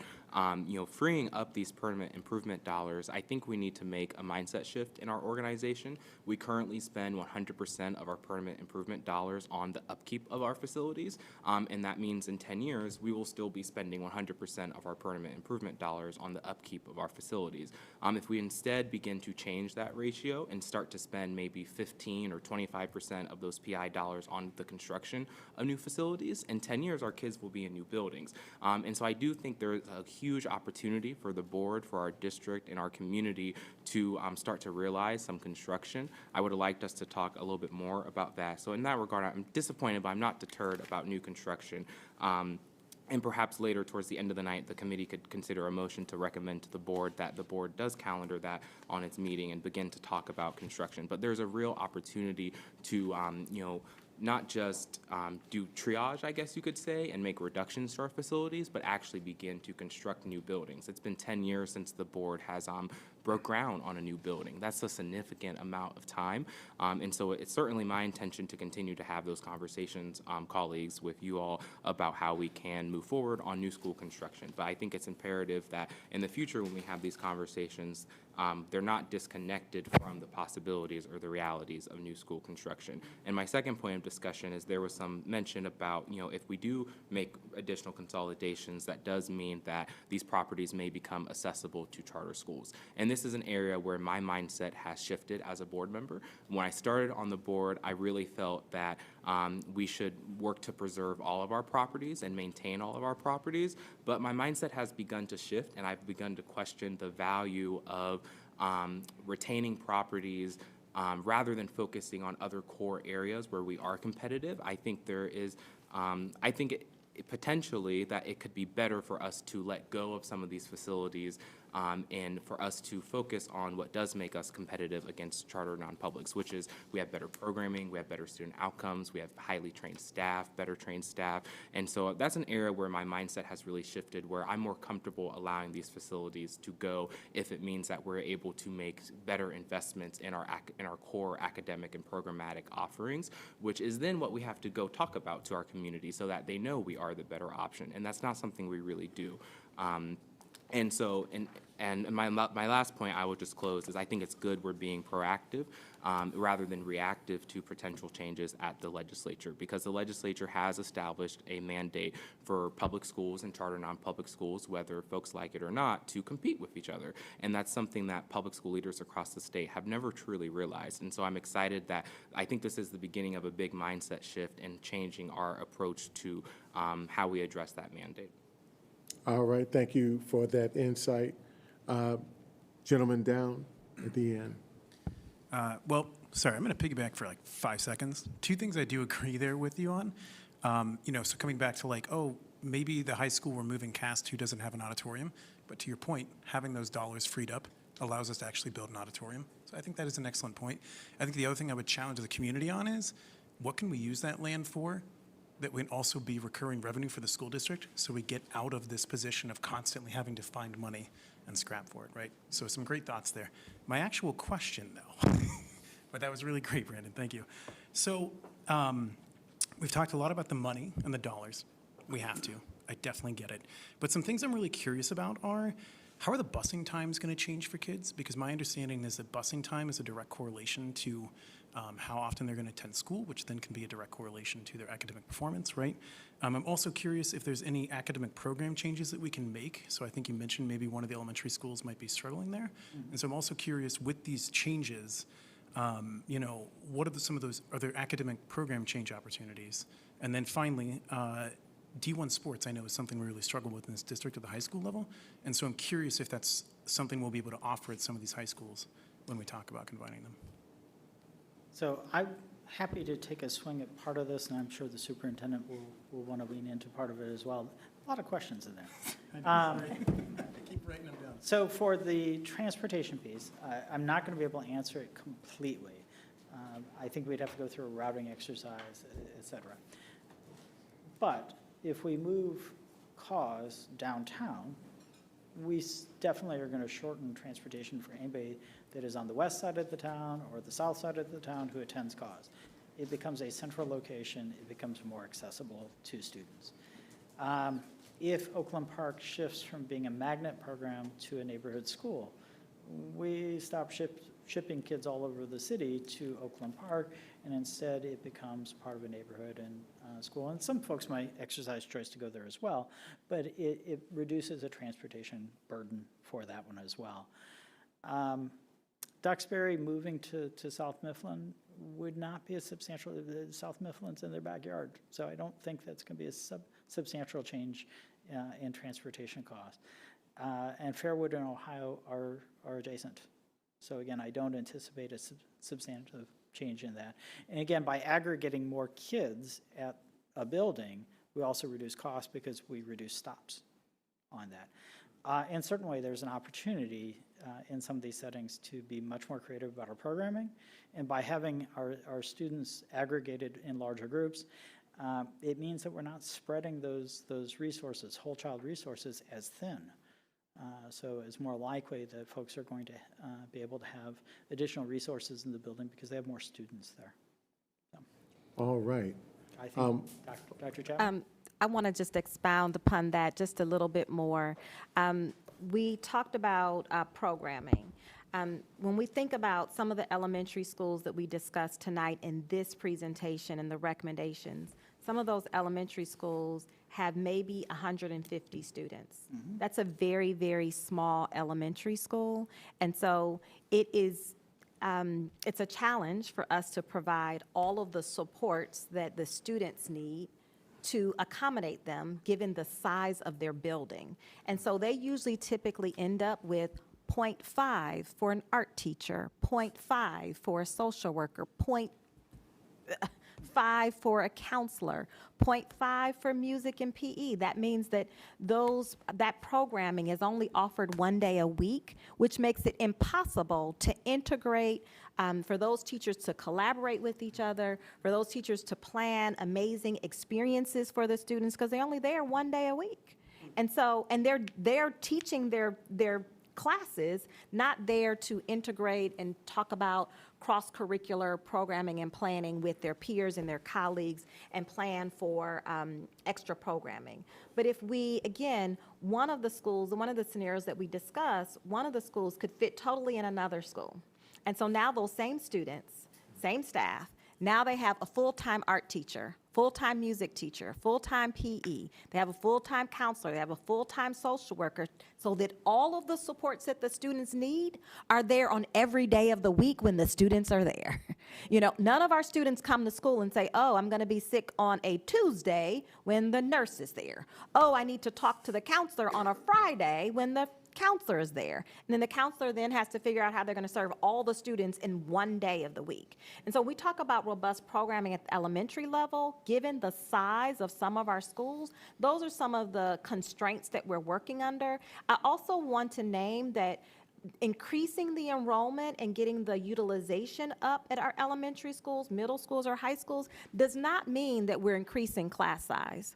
We will still honor our class size limits at all of our schools. Larger schools does not mean that we have larger class sizes. It means that we have an average number of students in a school to provide the robust programming that they need. You had a question about sports. When we think about high school athletic programs, the category, the ranking that the students perform in is based on the number of kids in the school. If we have small schools and small enrollments, they're already not able to compete at a higher level because of the size of the school. So if you look at our peer districts, they're building high schools, they're like mammoth high schools compared to the size of some of our high schools, where over 1,000 students are in those schools. But they also have all of the programming that the students need. They're able to offer a diverse array of AP courses, CCP courses, college career courses for the students because they have the enrollment there to support it. And so we think about increasing our enrollment, increasing our utilization. That's how we're able to offer more programming. Another piece of this, we talked about downtown high school. I want to be clear. We have been providing exceptional career and technical education programming to our students across the city. Some of those programs are located at downtown high school. Some of those programs are located at Fort Hays High School. Some of those programs are located in our comprehensive high schools. I have a handout that I'm going to pass around so you can see how many of those programs we've already moved to our comprehensive high schools, and we will continue to do that. We're bringing the programs closer to the students so that our students have access to them and they don't have to leave their home school. This is an opportunity for us to strengthen programming in our neighborhood schools so that students have greater access to it and closer to their community. So we're thinking about this through multiple lenses and always thinking about how we're going to provide our students with the experiences, the programming that they need to be successful in K-12, college, and career. Thank you, Dr. Chapman. We'll take one more question. Dr. Miranda. Thank you. I'm curious, as you're projecting the enrollment, are you also able to project increase in students in those neighborhoods or decrease in students in those neighborhoods? So I will tell you, projecting enrollment in this city is challenging because 48% of the kids don't attend a neighborhood school. They move around. So we have been working with an external partner to do projections over time and to localize those, actually by building by grade level. So. All right. Thank you. And one last piece to the question about, I neglected to mention that moving the gifted program to Avondale essentially makes it center city as well, which would reduce transportation and increase accessibility. Thank you so much, Dr. Brown. Thank you. This is an actual great entree new as per your comments, Dr. Chapman, into our next presentation with Dr. Klein regarding open enrollment and lottery. Now, just because we have not had a chance to answer any number of questions that may be available, you have every opportunity to submit those questions to your respective committee chairs. You may feel free to send those questions to me directly if you'd like, and then we will make sure that those questions are then submitted to the superintendent and treasurer for further review and response. So this is not the end-all, be-all opportunity right here. This is just a moment in time to encapsulate the opportunity to ask questions. And if we can't get them in now, we're going to get them in the future. All right? All right, Dr. Klein, welcome and thank you. Thank you. Thank you, President Cole, Vice President Adair, members of the board, and members of the community and committee. Thank you so much. Good evening. My name is Michelle Klein. I'm privileged to serve as the Chief of Student Services here in Columbus City Schools. Tonight, Tanya Freeman, who is our Director of Enrollment, and I would like to provide an overview of the School Choice Lottery Program. To begin, it's very important to establish a shared understanding of the terminology surrounding school choice. In Columbus City Schools, the terms school choice and school lottery are used interchangeably. They both refer to the process of applying to attend a school other than the one assigned by your home address. You may also hear the term open enrollment, which is defined by the Ohio Department of Education and Workforce through two categories: intra-district and inter-district open enrollment. Intra-district refers to students enrolling in different schools within the same district, what we call here in Columbus City Schools, school choice lottery. Inter-district open enrollment allows students from outside of Columbus City School boundaries to enroll in our school buildings tuition-free. Both pathways require strict adherence to district policies and procedures. It's important to remember that the school choice lottery was born out of the desegregation movement in the 1960s, grounded in a commitment to equity and access. While we remain steadfast in our dedication to providing equitable and accessible education, we must also take a thoughtful look at our current practices. A critical question arises: can we continue to sustain a broad transportation model for the school choice lottery if doing so compromises the classroom resources our students need most? In 1967, Columbus City Schools introduced the Columbus Plan as an effort to integrate the district.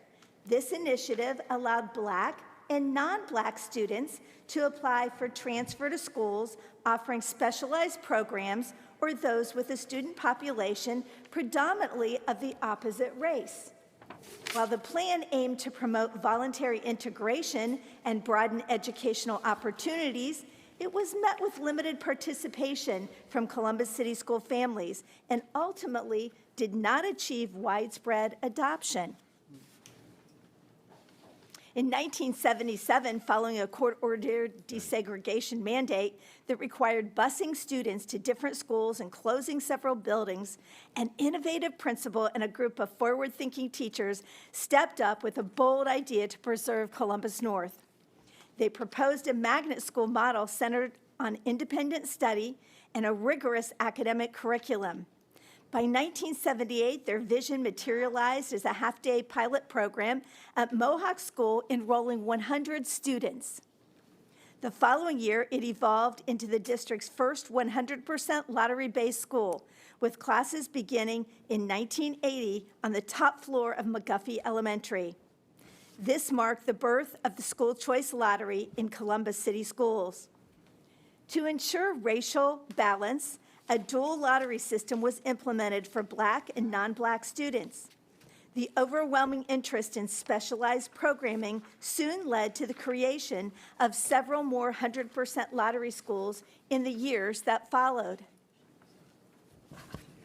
During the 1993-1994 school year, Columbus City Schools expanded the school choice lottery to include all schools, both alternative and conventional schools.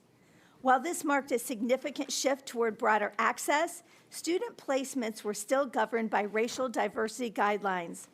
As a result, even schools with assigned neighborhood populations became lottery schools by virtue of accepting lottery applications. In the summer of 1995, the Columbus City School Board of Education approved a policy allowing placement continuations once applicants affecting racial balance had been exhausted.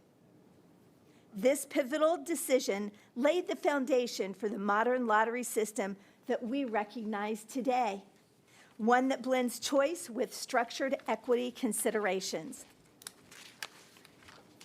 It's important to understand that in Columbus City Schools, families have the opportunity to apply to our 100% lottery schools, which are designed to offer specialized programs and are often referred to as alternative schools.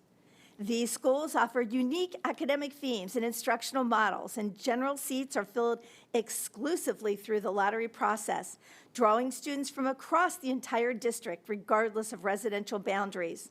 Our 100% elementary and middle lottery schools include Arts Impact Middle School, better known as Ames, Columbus Afrocentric, Columbus City Prep for Boys, grades 6 through 8, Columbus City Prep for Girls, grades 6 through 8, Columbus Online Academy, grades 7-8, Columbus Spanish Immersion, Ecole Kenwood, Indianola Informal K-8, and World Language Middle School. Duxbury Park and Oakland Park are also currently 100% lotteries, but you have just heard a proposal for future changes for these schools. Our 100% lottery high schools include Columbus Afrocentric, Columbus Alternative, better known as CAUS, Columbus International, Columbus Online Academy, Eastmore Academy, and Fort Hays Arts and Academic High School. Currently, we have 6,540 students attending all of our 100% lottery schools. While many families pursue these specialized options, others choose to apply to neighborhood schools outside their assigned attendance zones, highlighting the diverse ways families engage with school choice across our district. Columbus City Schools School Choice Lottery provides families with a unique opportunity to explore a wide range of high-quality educational options. Through this process, parents can apply for available seats at up to 3 schools outside of their assigned attendance zone. Each selection carries equal weight as every school and grade level operates its own independent lottery. The application process is simple and accessible. Families can log into their parent portal from the comfort of their own home, submit applications, track their lottery status, and accept and decline placement offers with ease. So how does the lottery process currently work, you may ask? All on-time applications for each grade and school are randomly assigned a number ranging from 1 to the total number of applications that were received. Offers are then extended based on the number of available seats using lottery capacity limits. For schools with an assigned attendance area, we use lottery capacity limits rather than total capacity because a portion of the seats must be reserved for students who may enroll from within the school's boundary.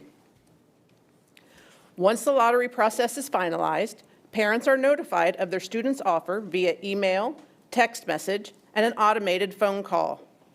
They have 2 days to accept the offer. If no action is taken within the time frame, the offer is automatically declined and extended to the next student on the wait list. As seats become available due to declined offers or other changes, additional offers are made. Late applications are placed at the bottom of the wait list in the date-time order of receipt. Before accepting a lottery offer, we always encourage families to carefully consider a few important factors. Once, the first decision is final. Once a lottery offer is accepted, all other applications are automatically canceled, and the child's seat at the current or home school is released. That means families cannot simply change their mind and return to the previously assigned school. Second, sibling placement is never guaranteed. While we do our best to keep siblings together, it's not always possible. For elementary schools, any unaccepted seats after the initial lottery draw are offered to siblings on the wait list in the order that they were drawn. Once all siblings have been exhausted, we move back to the general wait list. For our 100% lottery middle and high schools, unaccepted seats are offered in an alternating pattern between siblings and non-siblings based on the order that they were drawn. Third, it's important to consider transportation needs. Currently, if a family accepts placement at an elementary or middle school within their designated community and lives more than 2 miles from that school, transportation is provided. However, if they choose a school outside of their assigned community, transportation becomes the responsibility of the parent. The school choice application clearly alerts families during the submission process if transportation will not be provided due to their selection. For high school families, it's also important to consider transportation needs beyond the school day, especially for after-school activities like sports, clubs, and other programs. We want every family to feel confident and informed before making this important decision. The school choice lottery opportunities are widely popular with our families. We think it's important to note that the general school choice lottery receives a little over 20,000 applications each and every year, representing roughly 7,500 students. For the 24-25 school year, we received 20,976 school choice applications, representing 7,633 students, as 3 applications can be submitted for each student. 7,382 offers were extended to 5,078 students. 3,652 students accepted their offer. Remember, by accepting an offer, other offers and applications are automatically declined. Therefore, often multiple offers are made for the same seat until it is filled. Once a student is admitted through the lottery, they will continue to be enrolled in that school until they age out, lottery back out, submit a request to return to homeschool application, or move and opt to change schools. It is important to note that if a student moves within CCS boundaries, they are permitted to remain in their previous school, but transportation is not guaranteed and may be the responsibility of the parent or guardian. While the general school choice lottery opportunity impacts the greatest number of students, CCS offers several other school choice opportunities that are also available under specific conditions. We accept applications for inter-district open enrollment, IOE. This is an opportunity for students living outside of the Columbus City School boundaries who wish to attend a school in the CCS district. These applications are added to the bottom of the CCS lottery waitlist in the date-time order of receipt. IOE applications in grades K through 8 and new IOE high school students can only be offered placement once all CCS students are cleared from the wait list, and they must reapply every year. At the high school level, IOE students who matriculate and submit their application on time are automatically approved to continue. It's important to note that transportation is not provided for students attending CCS under inter-district open enrollment. For the 24-25 school year, we had 980 students apply from other districts to attend Columbus City Schools. 332 offers were extended, and 210 offers were accepted. The request to return to homeschool application process is for students attending a school in Columbus City Schools that is not their school of address. All students attending a school other than their school of address can apply, whether it be that they lotteried into a different school and now want to return to the school of address for the following year, they moved and chose to stay for the remainder of the year, they were placed by ESL or special ed, and the list goes on. While we do our best to honor the request of families wishing to return to their school of address, this is not always possible due to services needed by the student or capacity limits of the school of address. Last year, we received 325 requests and 307 offers were extended and accepted. Reservation admissions is available for students who currently attend a school that is eligible to reserve a seat in the next school with the same programming. Currently, students at Duxbury can reserve a seat at Ames, and students at Ames can reserve a seat at Fort Hays. Columbus Spanish Immersion and Ecole Kenwood students can reserve a seat at World Language. World Language 8th graders and second-year global students can reserve a seat at Columbus International. And last but not least, Berwick's 8th grade students can reserve a seat into Eastmore Academy. 298 students reserved their seat when transitioning to the next level of schooling for the 24-25 school year. Selective admissions is by invitation for students who have met specific criteria. 20% of available seats at schools that participate in selective admissions are reserved for these applicants. While selective admissions is a lottery for Cause and Eastmore, Duxbury, Ames, Fort Hays, and Columbus Afrocentric all have an interview or audition process for selection. Last year, 170 applications were received, 95 offers were made, and 73 students accepted those offers. The Air Force Junior ROTC is for students entering 9th through 12th grades who are interested in participating in the Air Force Junior Reserve Officer Training Corps at Fort Hays. A small portion of seats at Fort Hays are reserved in order to fill the available seats in the ROTC program. Last year, 50 applications were received, 21 offers were made, and 18 seats were filled via this lottery. Beginning this school year, we have implemented a lottery application process for the Career Technical Education program through the Division of School Choice. As interest in the CTE continues to grow, many programs now receive more applications than there are available seats. To manage this demand fairly and transparently, the district uses a centralized CTE lottery system that allows families to track their offers and waitlist status with ease. Students may apply and rank up to 3 CTE programs. Please note, this lottery is for placement in a CTE program, not for enrollment into a different school. Students remain enrolled in their primary school and will graduate from that school. And last but not least is the preferential lottery for students who are attending schools that the district is closing. They are able to submit a preferential lottery application, and a lottery is ran prior to the general lottery for priority placement and available seats. By now, you should have a solid understanding of how the school choice lottery works and how we've arrived in our current process. Due to ongoing financial challenges, it's time to reevaluate the future of school choice, particularly how it affects transportation costs and how well it aligns with our district's strategic priorities. These considerations are essential as we work to ensure that our resources are used effectively while continuing to provide equitable access to quality education. So the big question, can we sustain transportation options to continue school choice lottery in the current model? In an effort to keep families informed and empowered, if it is determined that there needs to be transition from the current transportation model for school choice, we are proposing a thoughtful and transparent timeline. Our goal is to ensure that every family understands the changes ahead and has time to consider their options. We recommend that the Joint Board Committee present its recommendation to the Board of Education in November. This will allow the board to make a final decision on the future of school choice in December. Once that decision is made, we will begin communicating with families.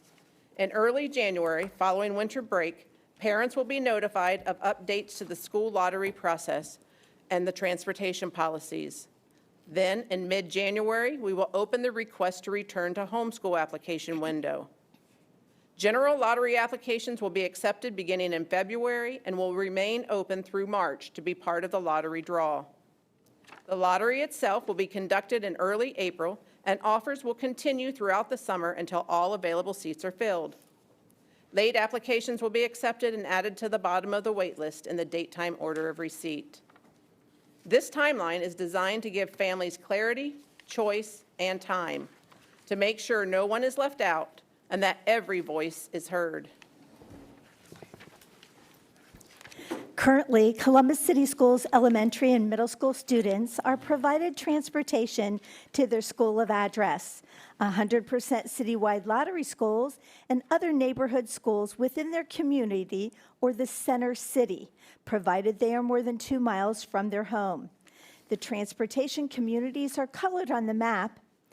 So, for example, if a student lives in the East community, which is displayed here in dark orange, and they are enrolled to another school within the dark orange community or the dark green center city community, transportation is provided. But if they apply to the light blue or to the peach color, transportation would be the responsibility of the parent. At the high school level, transportation is currently provided citywide. so a student can live in the furthest South Peach area and receive transportation to Beechcroft, the furthest high school on the north side of Columbus. Imagine, if you will, that every morning a student boards her first bus at 5:39 a.m. before the sun rises, before most families have even started their day. She transfers buses at an elementary school, then rides to her high school, arriving just in time for the 7:30 a.m. start of school. After school ends at 2:30 p.m., her journey begins again. Another bus transfer at an elementary school, another long ride home, and finally, she steps through her front door at 5:14 p.m. That's if there's no traffic. That's 4 hours and 35 minutes on a daily basis on a bus, every single day for a 7-hour school day. This is not sustainable. It's not equitable, and it's not what we should be asking of our students. When transportation demands this kind of sacrifice, we must ask ourselves, are we truly putting our children first? This is not a hypothetical example. This is actually a lived reality for several of our students in Columbus City Schools. Although school choice is one of the factors that plays into students being assigned to a school that is not their school of address, there are other reasons a student may be enrolled outside of their home school by address. You might be wondering what some of these reasons are. Here are some examples. Displaced students due to a school of address capacity restraint, homelessness, student remains at school of origin after an address change by their own choice, special education services, EL services, gifted services, medical transfers, and discipline transfers. So let's take a look at where our students really are attending this school year. Right now, 53% of our students are enrolled in their school of address. Another 22% are attending a different school through the school choice lottery program. 7% have been placed outside of their school of address to receive special education services, and 8% are attending schools that provide English as a second language support. We also have 2% of the students who were reassigned due to capacity limits, either because of teacher contact provisions or building constraints. And finally, 8% of our students are placed in schools for other reasons, such as homelessness, change of address, the family selected to remain in the original school. There is a significant cost difference when transporting students who attend their assigned school versus those who attend a school that is not assigned by their address. On average, it costs $1,487 per routed student to transport a student to their home school. In contrast, transporting a student who does not attend their home school costs approximately $2,316 per routed student. That's a 56% increase. These estimates assume a full bus of 65 students, but in reality, our buses typically carry 35 to 40 students per route. The average cost to operate a school bus for 1 year is approximately $96,000, and that figure does not include the initial purchase price of the bus itself. While school choice itself does not create substantial financial costs for the district, the transportation model that supports it does have significant impact on not only our budget, but on the level of service we are able to provide to our students. Let's take a look at the legal mandates for the state minimums in school transportation under Ohio Revised Code 3327.01. The 2-mile rule. If a student in grades K through 8 lives more than 2 miles from their assigned school, we must provide transportation. Career Tech access. High school students enrolled in career technical programs are entitled to transportation to those programs from their high school. Non-public school coverage. When Columbus City schools are closed, we still must transport students attending private or charter schools. 30-minute windows. Students may arrive up to 30 minutes before school starts and must be picked up no later than 30 minutes after dismissal. Special needs. Students may Students with disabilities who have transportation needs addressed in their IEP receive transportation services regardless of how far they live from the school. But here's what is missing, and it does matter. There are no minimum standards for service quality, no limits on how long a child can be on the bus, no requirements for comfort, ride times, or the experience.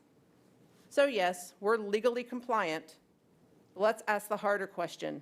Are we currently being strategically and physically effective under our current model? In looking at the future of school choice, we must also consider how it aligns with our district priorities. The CCS strategic plan underscores the critical importance of cultivating neighborhood schools.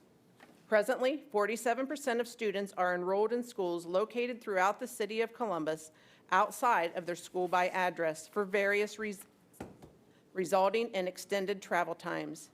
Being enrolled outside of their neighborhood often diminishes their ability to participate in after-school programs, extracurricular activities, and community events, while also limiting opportunities to build meaningful connections with their own neighborhood.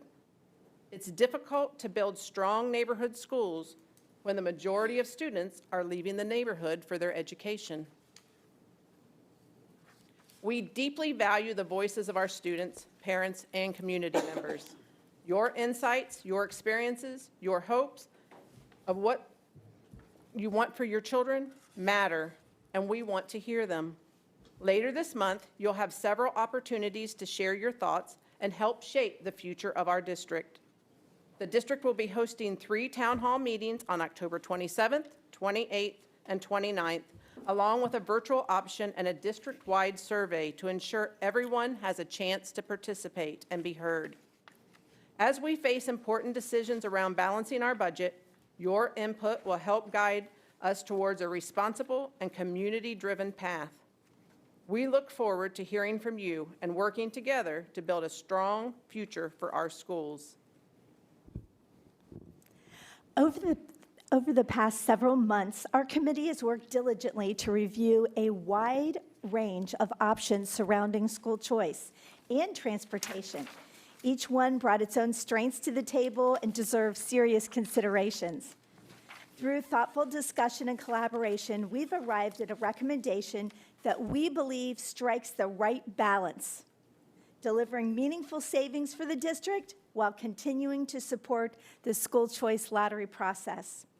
Our recommendation is to continue providing transportation for students in grades K through 8 who attend designated 100% lottery elementary and middle schools. However, for families who choose to lottery into an elementary or middle school that is not classified as 100% lottery, transportation would become the responsibility of the parent or guardian. This proposal is intentionally aligned with the September 11th recommendation to return to state minimum standards for high school transportation, ensuring consistency and fiscal responsibility across grade levels. By approving this recommendation, the district would realize a projected savings of approximately $8.7 million. This would be achieved by discontinuing transportation for students who lottery into non-100% lottery schools, resulting in the reduction of 91 buses. This change would affect approximately 2,019 elementary and middle school students currently attending schools that do not meet the 100% lottery designation. Combined with the previous recommendation from the September 11th meeting to discontinue transportation for grades 9 through 12, the total projected savings would be approximately $15.9 million. Just to reiterate, our current 100% elementary and middle school lottery schools that would be eligible for transportation would be Arts Impact Middle School, known as AIMS, Columbus Afrocentric, Columbus City Prep for School for Boys, 6 through 8, Columbus City Prep for Girls, 6 through 8, Columbus Online Academy, grades 7 and 8, Columbus Spanish Immersion, Duxbury Park, Ecole Kenwood, Indianola Informal K to 8, Oakland Park, and World Language Middle School. If the recommendation is approved by the Board of Education, please know that Board of Education Policy 8600 will again need to be updated as the current policy provides transportation for all K-8 students outside of a 2-mile radius distance from their home. We ask that you thoughtfully consider our recommendation presented this evening. When we consider the cost of transportation, we must also reflect on what it could mean for all of our students, the opportunities this might miss, and the support they could gain through the MTSS framework in making our neighborhood schools stronger. It's not just about dollars, it's about the difference those dollars can make in a child's education. Remember, one of our district priorities is to build strong neighborhood schools in every community.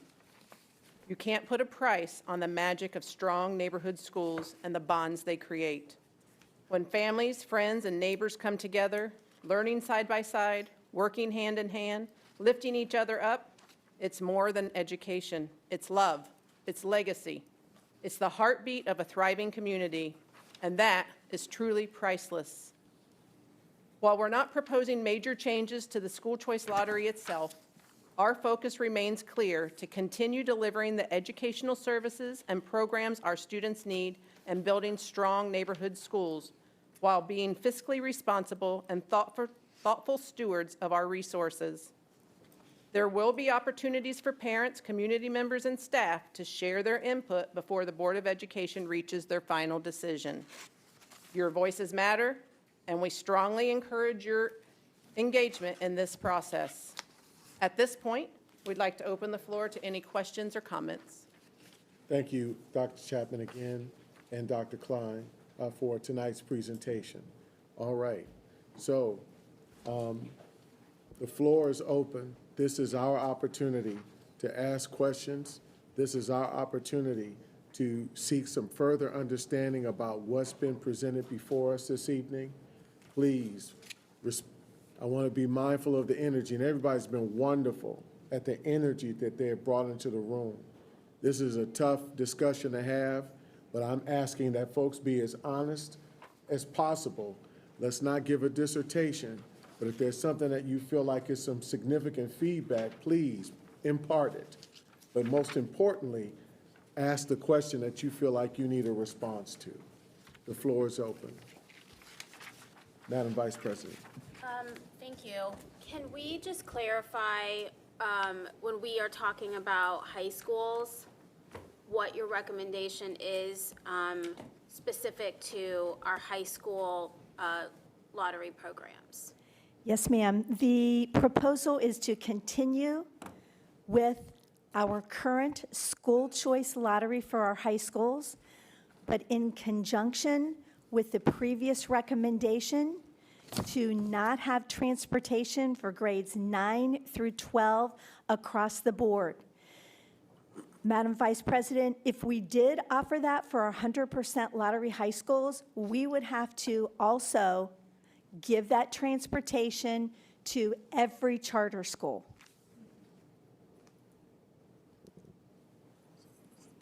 Thank you. Any additional questions? Yeah, please, ladies first. Thank you, Dr. Klein and team. Just so that I'm making sure that I'm following, so are we saying on slide 24 that essentially these are the only schools, the recommendation is that the district to consider that these would be the only schools that we would approve transportation to K through 8, is that correct? No, ma'am, only for lottery purposes. All other K-8s would have transportation as required by law. Dr. Klein, you had me over here stressed out. So when did we come to this decision? This is only with regard to lottery, ma'am, I'm sorry. Yeah, that's a requirement by law. Clarification. Dr. Chapman, please. Thank you very much. So just want to provide clarification. We've been having lots of conversations at the board table about transportation. This is a new conversation that we're having tonight, particularly in respect to our lottery program. And so we have open enrollment, we have intra-district, we have lottery schools, we have some schools that are lottery and neighborhood. We provide transportation to students to attend schools all over the city. If you go back to that map, that previous slide that showed how students are moving all over the city, what we are recommending in tonight's recommendation is that we only provide transportation to some of our lottery schools, not all of them. Right now, we're providing transportation to students to move and learn all over the city without respect to time, distance, programming. And so we're saying for the schools that are 100% lottery, our commitment to the viable programming that we offer at our 100% lottery schools, for K-8, we will continue to provide transportation. Yes, we will continue to provide transportation to our 100% K-8 lottery schools. And those are listed on the slide. We can go back to that slide so you can see which schools we are referencing. That is slide 23. And I also have those in handouts for everyone in the audience as well.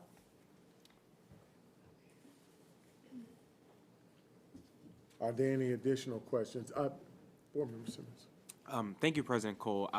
I think that this is a good opportunity for our district. I think about my time in the district. I did go to Columbus Alternative High School, a lottery school, and the reason my family chose that school is because the services that I wanted and needed as a student were not available at my home school. And as we heard from Dr. Brown earlier, the reason why, if all of our schools were as great as we wanted, students wouldn't need to choose lottery schools. But we aren't able to realize that dream for our district because we have too few students in too few buildings, and too many buildings with not enough staff, the staff that they need, as we heard from Dr. Chapman. And so I think this recommendation, in conjunction with the previous recommendation we received tonight, is a really good opportunity to allow our district to make additional, free up dollars to make additional investments in our buildings, in our programmatic offerings. And I think, it's really important that we remember that a core part of the vision for this district is to have more students in fewer buildings with more staff and more services.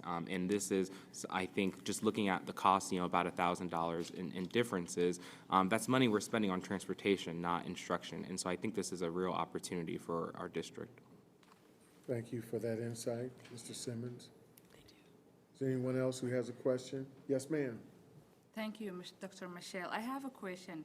Yes, ma'am. You stated that the school lottery program, once the student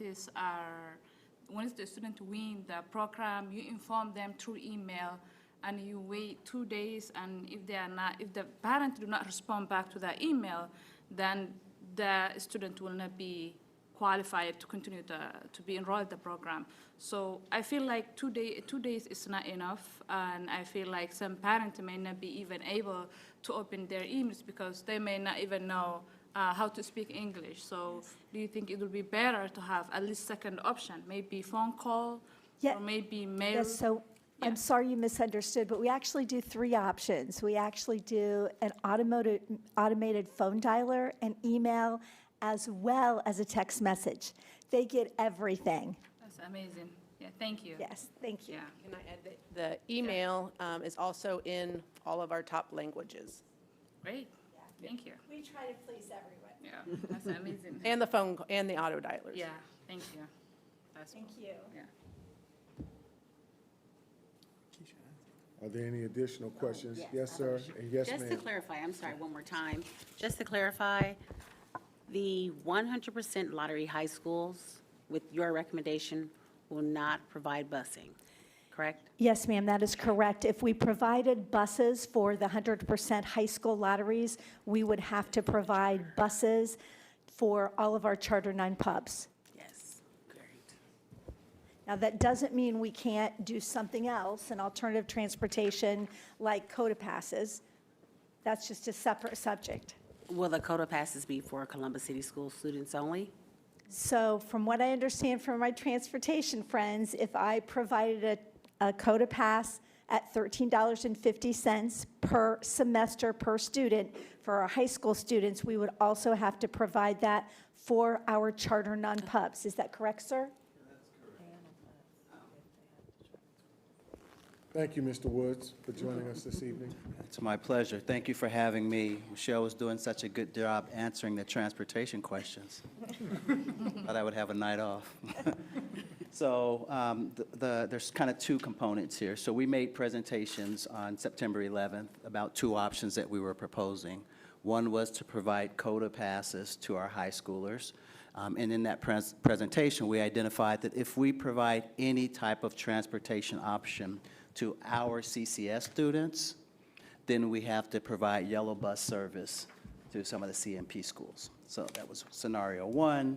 We had a price tag associated with that of about $4.5 million in projected savings.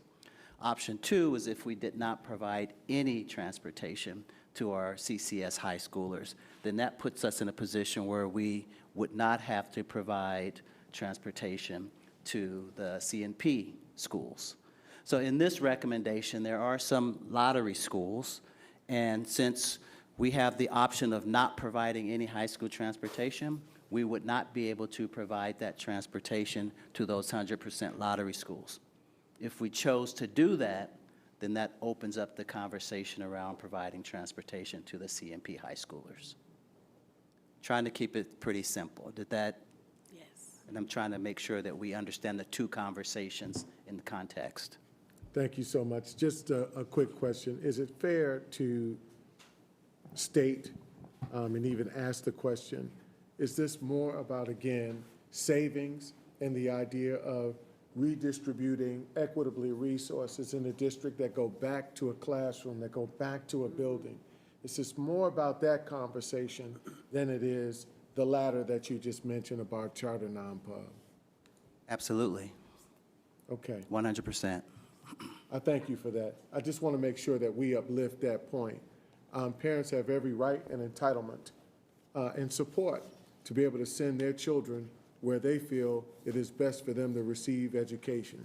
That is the right and entitlement of a parent to do the work of doing that, to ensure their child has the type of education opportunity that they feel is best. But in the instance of Columbus City Schools specifically, I think it's important for us to understand what is best in terms of provision academically and otherwise for the experience of our students. And it is not intended in any way, shape, form, or fashion to be punitive against the community as a whole. I want to be clear in saying that. I really want to make sure I put that forward. So thank you for that. Are there any additional questions? Yes, sir. This one I think is pretty simple. So again, another simple request is you brought up some extreme examples of students being on buses for, 4 hours, 5 hours a day. But it would be nice to just see what the average distribution is again, right? Or just so we can see across what that looks like. And then I think just like one other general comment that I would have is I definitely appreciate these workshops. I know it's a lot of work to put them together. But this feels reminiscent of the last time that we tried to have conversations around this, where it's all happening in 1 week. And so I'm looking at this going, hey, this is 2 weeks out. I think I already have stuff planned. I don't even know if I can make these, right? And I think something would be really helpful given, I know that we have to move fast because we're trying to come against legislation again the second time. It takes a lot of work to plan these things out, and we need time and runway to be able to plan them out. But I think for the sake of the community, spreading these out a little bit more into November and maybe even December, so that people have more time and opportunities to plan around being able to attend these town halls would be really, really great. Because otherwise, it just feels kind of rushed, to be honest. I thank you so much, sir, for that feedback. I like to look at this as an opportunity to take a first bite at the apple, with the opportunity to do a couple of things. One, not only glean the feedback that we're looking for, right, but at the same time, be able to refine a process as we think further, as the board thinks further out about how to engage these opportunities again, and what are the more optimal ways in which to engage the community. How do we meet them, as you're asking, where our community needs to be met? So this is a first bite at the apple opportunity that helps us contribute substantively to the conversations that we're having right now, right? But as the board, moving forward, has every opportunity to engage the community again. Now, not only do we have a good model, we've got some idea about how we can refine it moving forward. That's all. But I thank you for that feedback. It is absolutely on point, and I hope that the administration heard it. I believe they did. Yeah. Thank you, though. Any additional comments? Yes, ma'am. Good evening, and thank you for the presentations tonight. I don't know, is my mic on? Can you hear me? Yes. Okay, it's on. Thank you for the presentations tonight, Dr. Brown, Dr. Michelle, and team, and Dr. Chapman for your clarification on a lot of the ideas presented to us tonight. I also want to say thank you to the community for showing up tonight as we're talking about pressing issues. A lot of the projections we were shown tonight, I mean, were warm and fuzzy. But thank you, Martin, for bringing up legislation we have coming down the pipeline, and Dr. Miranda for even bringing up enrollment. These are harsh realities that we also need to take in consideration as we make these really hard decisions. But something I think the community and myself would like to see is these projections also depicting, I would say, significant changes in enrollment. A lot of families are upset. A lot of families are angry. Staff in these buildings who are losing their buildings are upset. So I almost want to see projections, less warm and fuzzy, more a snapshot of reality. What is our plan B? Do we have a plan C? We can go down the alphabet. But I think we need to also see real depicted, real numbers that may not be what we were shown in the first presentation. I want to see potentially what could happen if those shifts do occur. And I think those would be, I would say, good data points to present at these town halls. That's why we're having these town halls, because so many people have concerns. This is probably the biggest audience we've had at one of our joint committee meetings. Thank you guys for coming. Thank you for our public comment. Thank you. But moving forward as a committee member and the board, I think we need to see some different data points, if so have. I think that would give us more of a understanding of what we're really working with, And that's all I wanted to say. I wasn't going to speak if I felt so moved to say something, but I think everything has been warm and fuzzy. It looks good, but what happens, if legislation passes? Can we get our land back? Are we going to lose our land to these charter schools? Like, what happens if we can save schools, if that's an option? So I would just say seeing a depiction of different data in a different light. I thank you so very much for uplifting those points. I promise you. Thank you. Yeah. What I'm able to distill from what you've shared is that in this conversation is actually beginning, our next set of conversations will actually be that in joint committees, specifically around staffing and impacts in terms of resources. Yeah. So we're going to be discussing quite heavily and quite honestly the human capital aspect of this that we haven't with any great depth to this point. At this point in time, in all fairness to the administration, what we really sought to do is, one, give this joint committee and even the board a deeper dive into some aspects of the operational things that impact academics. And the biggest one you've seen uplifted to date is transportation. It's been transportation. So now we're in a space where we have a good look at what that entails, where there's opportunity for savings. We'll have further vetting on the numbers of that and scoring as they work collaboratively together that give us, again, an even better snapshot. But at the end of the day, what's coming up in November 13th is definitely going to be that conversation around staffing and its impact on curriculum and what's available for students in the schools that we're outlined impacted right now. So thank you for that. Is there anyone else who has a thought, concern, question? Is there any further context for staff to be able to provide? Dr. Chapman, do you have any closing thoughts? Certainly. I would just like to name and say that we are tackling some very, very heavy and hard decisions as a board, as a community. Some of these systems, like we're talking about our school lottery, have been in place for decades. And so we have to ask ourselves, are the systems that we've created, that were created several decades before, are they still serving us in the best ways to support our students and to support our programming? We talked about facilities tonight. Many of these facilities are over 100 years old. Are those same facilities, spaces, still supporting our students, our staff today? Those are the questions that we have before us. In our last meeting, we talked about transportation. The fact that we have continued to provide transportation to students above the state minimum, we have to ask ourselves, are we continuing to redirect resources?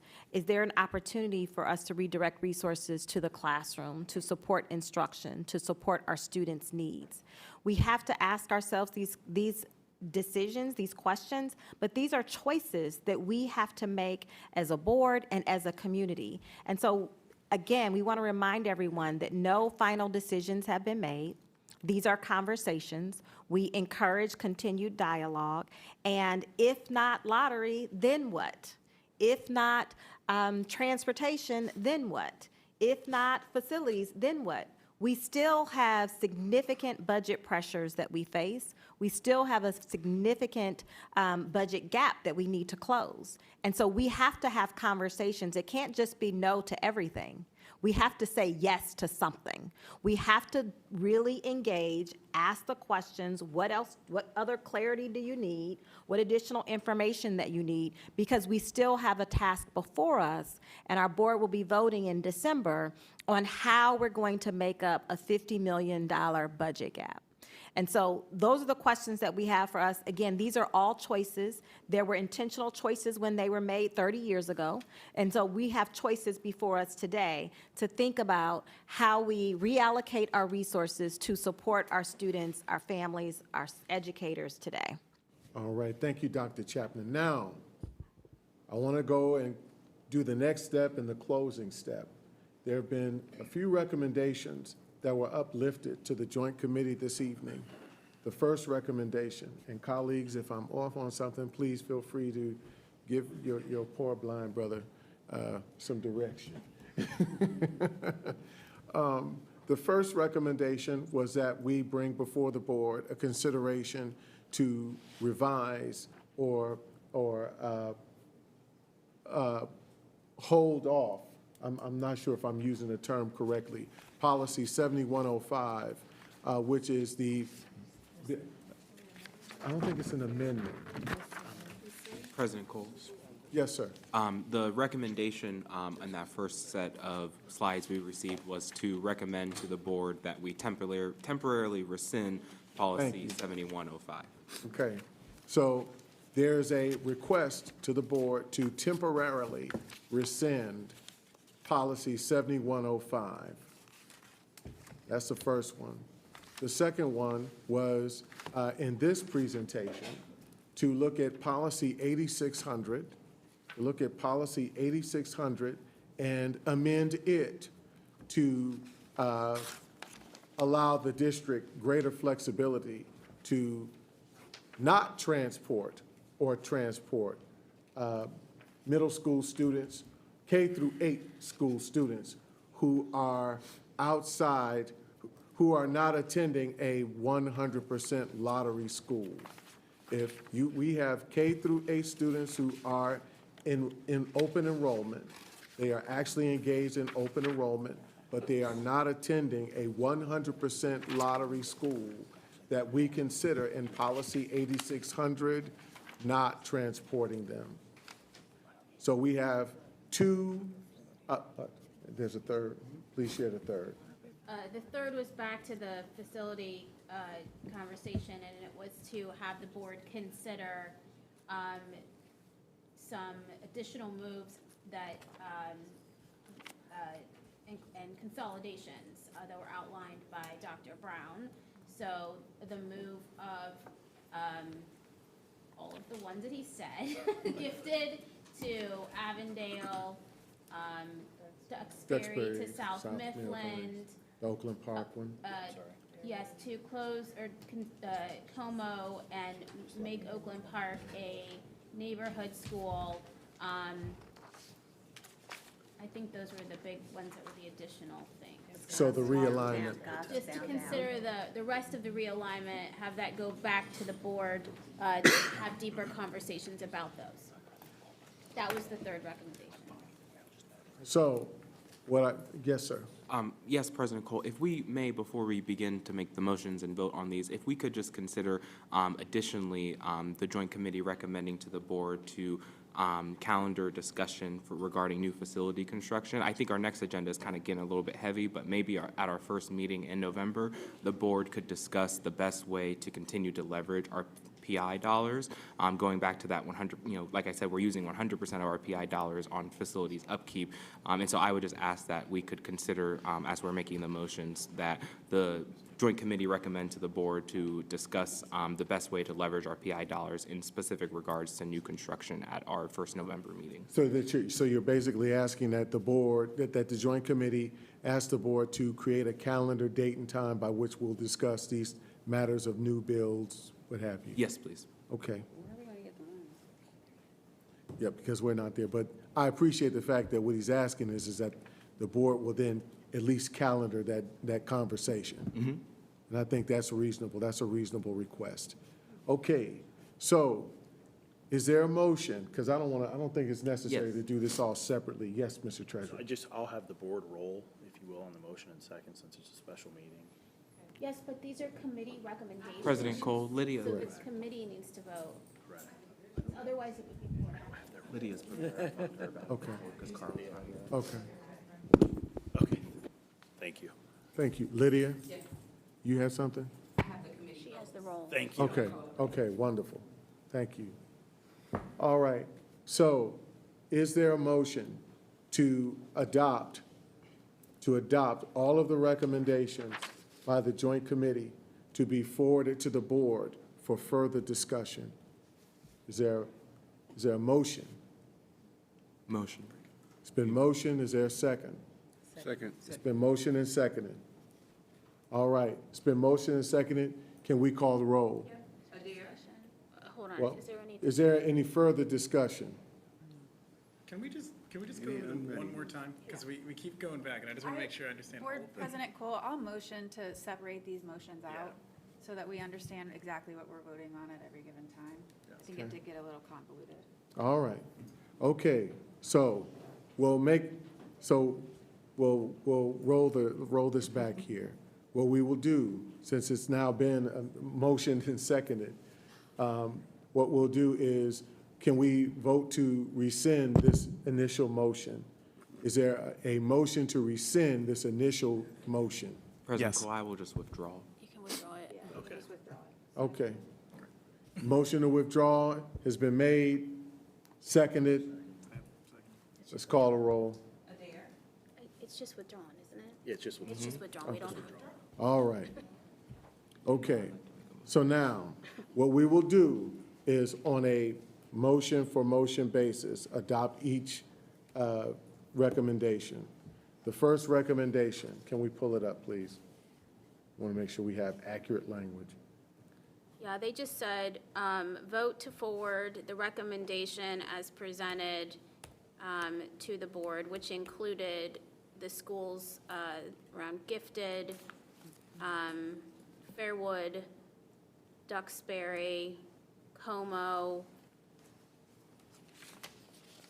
I think that was it. So this is, so in essence, this is a motion to adopt the realignment plan as presented by Dr. Brown, by the administration, to adopt that realignment plan, excuse me, Board President Cole, it's to forward the recommendation Thank to you. the full board for consideration. There's no actual Thank you. adoption. Thank you.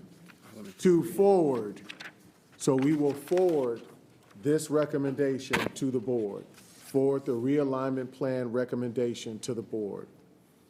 Is there a motion? Motioned. All right, motion, is there a second? I second. All right, motion and seconded, can we call a roll, please? Yes. Yes. Yes. Yes. Yes. Yes. Yes. Yes. Yes. Yes. Yes. Yes. Yes. All right, motion passes, thank you. All right, the second recommendation, is there a motion to forward the second recommendation, which is to look at policy 7105 for possibility of temporarily rescinding? Is there a motion to forward the recommendation for the Board of Education to have further conversation about rescinding temporarily policy 7105? Is there a motion? Motion? Second. Motion and second. Could you Can we- remind us what that is, though? Policy 7105. Just give me a moment. It's the requirement to have the community task force before closing. In consolidation, yes. Consolidation. So in reality, what it would be just, so as I think was presented by administration, all of the recommendations except for COMO were talked about already by the task force. So if the board were to consider COMO, so closing COMO, that has not officially gone through the 7105 process. That school was not brought up at all in the task force. They didn't look at any data. They didn't consider it. So if we would like to move forward with that recommendation, we would need to do something with this policy. Now, just as a reminder, the policy itself was put into policy committee. That committee reviewed it, then sent it over to the Academic Facility Alignment Committee to be reviewed under an academic lens. Unfortunately, we decided to do this instead. So we're doing joint committee work because of, things that we need to get done. And so really, this is the opportunity to kind of advance it from committee to the board, so the board can look at it as intended. But I'll have Chair Ingalls or the policy committee maybe chat about this too. Yeah, I also just want to be very clear that it's my opinion, and I'm not speaking for anybody, but it's my opinion that it's kind of unnecessary for this committee to do this action, because the board, even if it failed, the board can still just rescind its own policy at any time or temporarily suspend its own policy at any time. So, for whatever that's worth. And at the end of the day, whether you guys forward it or not, even if you do forward it, we can still, as she just stated, make that decision at the table. At this point, all you are doing is forwarding the recommendation for us to have further dialogue about the possibility of rescinding that policy. And then with the idea of temporarily doing that, that means that we're putting a timeline, that means we're having conversation about what that timeline looks like, maybe what aspects of this policy we want to put a temporary timeline on. There's further conversation in that space. But all you're doing is saying that we believe that this is something that is going to support board work. Thus, we're recommending you guys consider this in further deliberation. That makes sense. It does make sense. Can I just point out, I think the one concern here from the community might be, and it's why I wanted to break these out as separate votes, is it's then unclear where the community input is going to be in these things. And I just want to make sure that's super clear when we're talking about that. I'm sorry, where the community? Input will be on that, right? Because for better or worse, even if they weren't perfect and we may not have agreed with it, at least there was a specific process we're following. And so if we're suspending that process, it's unclear to me as a community member. No, where the we have input's gonna be. we have three workshop town halls that we'll be having discussion on, where the community has every bit of opportunity between today and through that time or beyond, up until such time that we actually discuss this. They have every bit of opportunity to email, come to the meeting, call any one of our contact phone numbers, show up to board meetings and express what their concerns are around this. That opportunity is wide and broad. Yes. I mean, it's there, but I just pointed out that this is now condensed into a week, right? That's 2 weeks out. That might be hard for people who've already made plans to come to, right? I think it's also something to be said that a lot of us have been sitting here, have sat through a lot of meetings this year, trying to learn and really comprehend. And I think we have a deep comprehension where we can start to ask some really insightful questions. And I'm not trying to say that people in the community aren't or don't have that. They also have very well-informed and smart opinions, but when you have people tasked with looking at it continuously to try to figure it out, I think sometimes you come to a different and interesting solution, right? And so I'm just trying to point out, by not having that kind of task force in place, I definitely have a concern as a community member that there isn't as much transparency in the process of what we're deciding, just to make that clear. No, I understand. I thank you for that. For us moving forward, please, go ahead. Board President Cole, I just want to make it really clear that my opinion of committee work is that it should make policy recommendations when it has had robust discussion and when it has done the work to really examine whether or not that committee recommendation makes sense. And when we have situations where the board can just take the action anyway, I still don't really understand why a committee is being asked to do something that it hasn't fully vetted and evaluated. And I don't like creating or recommending even to the board policy in that manner. So I want to make that statement clear. I thank you. At the end of the day, the board, as per its bylaws and as per its behavior and culture and practice, we value every bit of transparency. We value every bit of ensuring that there's community inclusion in our conversations, particularly around building closure and/or consolidation. This is one of the reasons specifically why we are here tonight, to have that rich conversation around solutions and recommendations that have been provided to us. So moving forward, I'm pretty confident that should there be further conversation around closure and consolidation, this is something that the community will certainly have every bit of avail to question, to provide insight, to provide concern about. Absolutely. Yes, sir. Thank you, President Cole. I think it's also important to remember, because I do hear our committee colleagues concerned that making this recommendation doesn't mean the board would make action at its next meeting. I don't think that's the intention, that we would vote on these schools immediately. And I certainly intend, as a board member, to work collaboratively with the superintendent to be able to go see all these programs, just like we did last December. And I imagine that there'd be a similar engagement process to what we did last year in the fall and late winter, early winter, again this year. And so I think there will definitely be additional opportunities for the board to really weigh in and get a feel for each of these individual recommendations.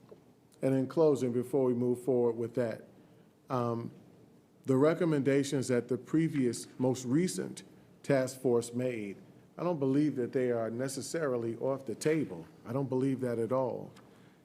In fact, the action that we took as a board this past December was to further vet, was to go to those schools ourselves and have the conversations with the staff, with families, see how education was dispensed with children and get their feedback, our student feedback about what their thoughts were, that then helped us drive the decisions that we made moving forward to either close a particular building or close another one under a certain set of conditions.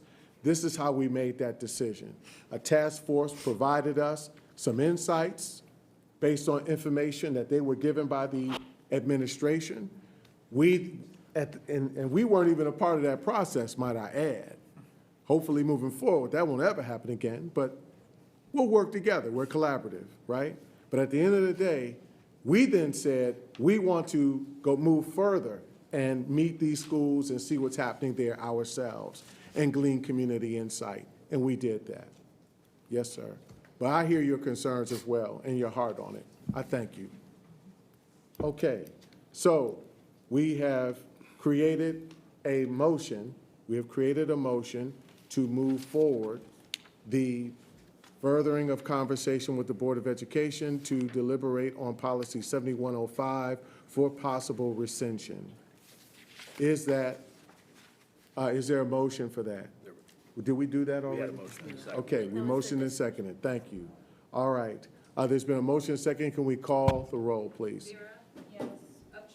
Yes. Yes. Price? Yes. Miranda, Yes. Miller, Yes. Ingalls, No. Davis, No. Cole, Yes. Haslam Turner, Yes. Barnes, Yes. Adair. No. It passes. All right, thank you. Motion passes. Okay, our third recommendation to move forward is what? Can somebody pull it up? Thank you, Mr. Simmons. Yes, President Cole, I would like to motion that the Joint Committee recommend to the Board of Education that we review policy 8600 again and recommend that the board continues lottery transportation for K through 8 students attending 100% lottery-only schools and discontinue K through 8 transportation for students who attend non-100% lottery schools. All right, that is a motion. Is there a second? Second. Motioned and seconded. And folks, feel free, if you are not in the space of comfort, if you're not in the space of confidence, this is your opportunity to express that. This is your opportunity to do that in a vote. All right, it's been motioned and seconded. This is just for the, for This is just for consideration, absolutely. All right, so it's been motioned and seconded. Is there any discussion before we call the roll? Is there any discussion? All right, let's call the roll. Adair, Yes. Barnes, Yes. Haslam Turner, Yes. Cole, Yes? Davis, Yes. Ingalls, Yes. Miller, Yes. Miranda, Yes. Musa, Yes. Price, Yes. Reyes, Simmons, Yes. Upchurch, Yes. Vera. Yes. All right, motion passes. All right, and the last. Yes, thank you, President Cole. I would like to motion that the Joint Committee recommend to the Board of Education to calendar for discussion at its Wednesday, the 5th meeting that's been rescheduled from the 4th to the 5th of our normal committee day, or normal board meeting day. But I'd like to motion that the Joint Committee recommend to the board to calendar for discussion the usage of our PI dollars and a discussion regarding new school construction on November the 5th. So let's, Do I need to make it more clear, or? yes, please. Oh, okay. Because you're asking us to have a discussion, you're asking for the board to actually have a discussion or the board to calendar the discussion. Well, in this moment, I'm asking for the Joint Committee to recommend to the board to have so it would still be the board's decision to take that recommendation up or not. But I'm asking that the Joint Committee recommend to the board it to engage in a discussion regarding the usage of our PI dollars, that 100% on upkeep versus 0% on construction right now, and discuss new school construction at our November the 5th meeting. Okay, so I think the substance of what you're asking for, and let's get to the substance of what you're asking. The substance of your request is that the board calendar a conversation, period. But what you're trying to do, it sounds like what you're trying to do is make it that we actually have this discussion on November the 5th. The date, I suppose the date is not particularly important, so we could remove that from the motion. It can just be a recommendation that the board typically when we make these recommendations in committee, they're typically towards for the next board meeting, but the date is not particularly important, I don't think. Madam Vice President? So I hear you. I agree. I think we got to talk about it. I think it's something the ETRM is going to be talking about in the new year. I think for this moment in time, it's really unfair to ask these community members to do that because they have been presented no information at this moment in time about any of that information. And while I agree that it is a discussion that we definitely need to have, and I think that it's on the agenda for ETRM coming in the new year, at this moment in time, it is not right, and it is not right to ask these community members to vote on something that, again, they've been presented no information about, is my opinion. Okay, They're President Cole. so, Just briefly, to both of my colleagues' points, I think we could work with board leadership to add this to a future agenda. We don't really need to bring it before the committee as Vice President Adair is mentioning, but as Board Member Simmons has asked for this several times, I think it's important that we work with you and the superintendent to put this on a future agenda, and we don't need to do that right here, right now. You all can make that decision offline. All right, so a motion is being made. I want to honor the motion that has been made. And if there is a second, then we can move forward with whatever the vote would be.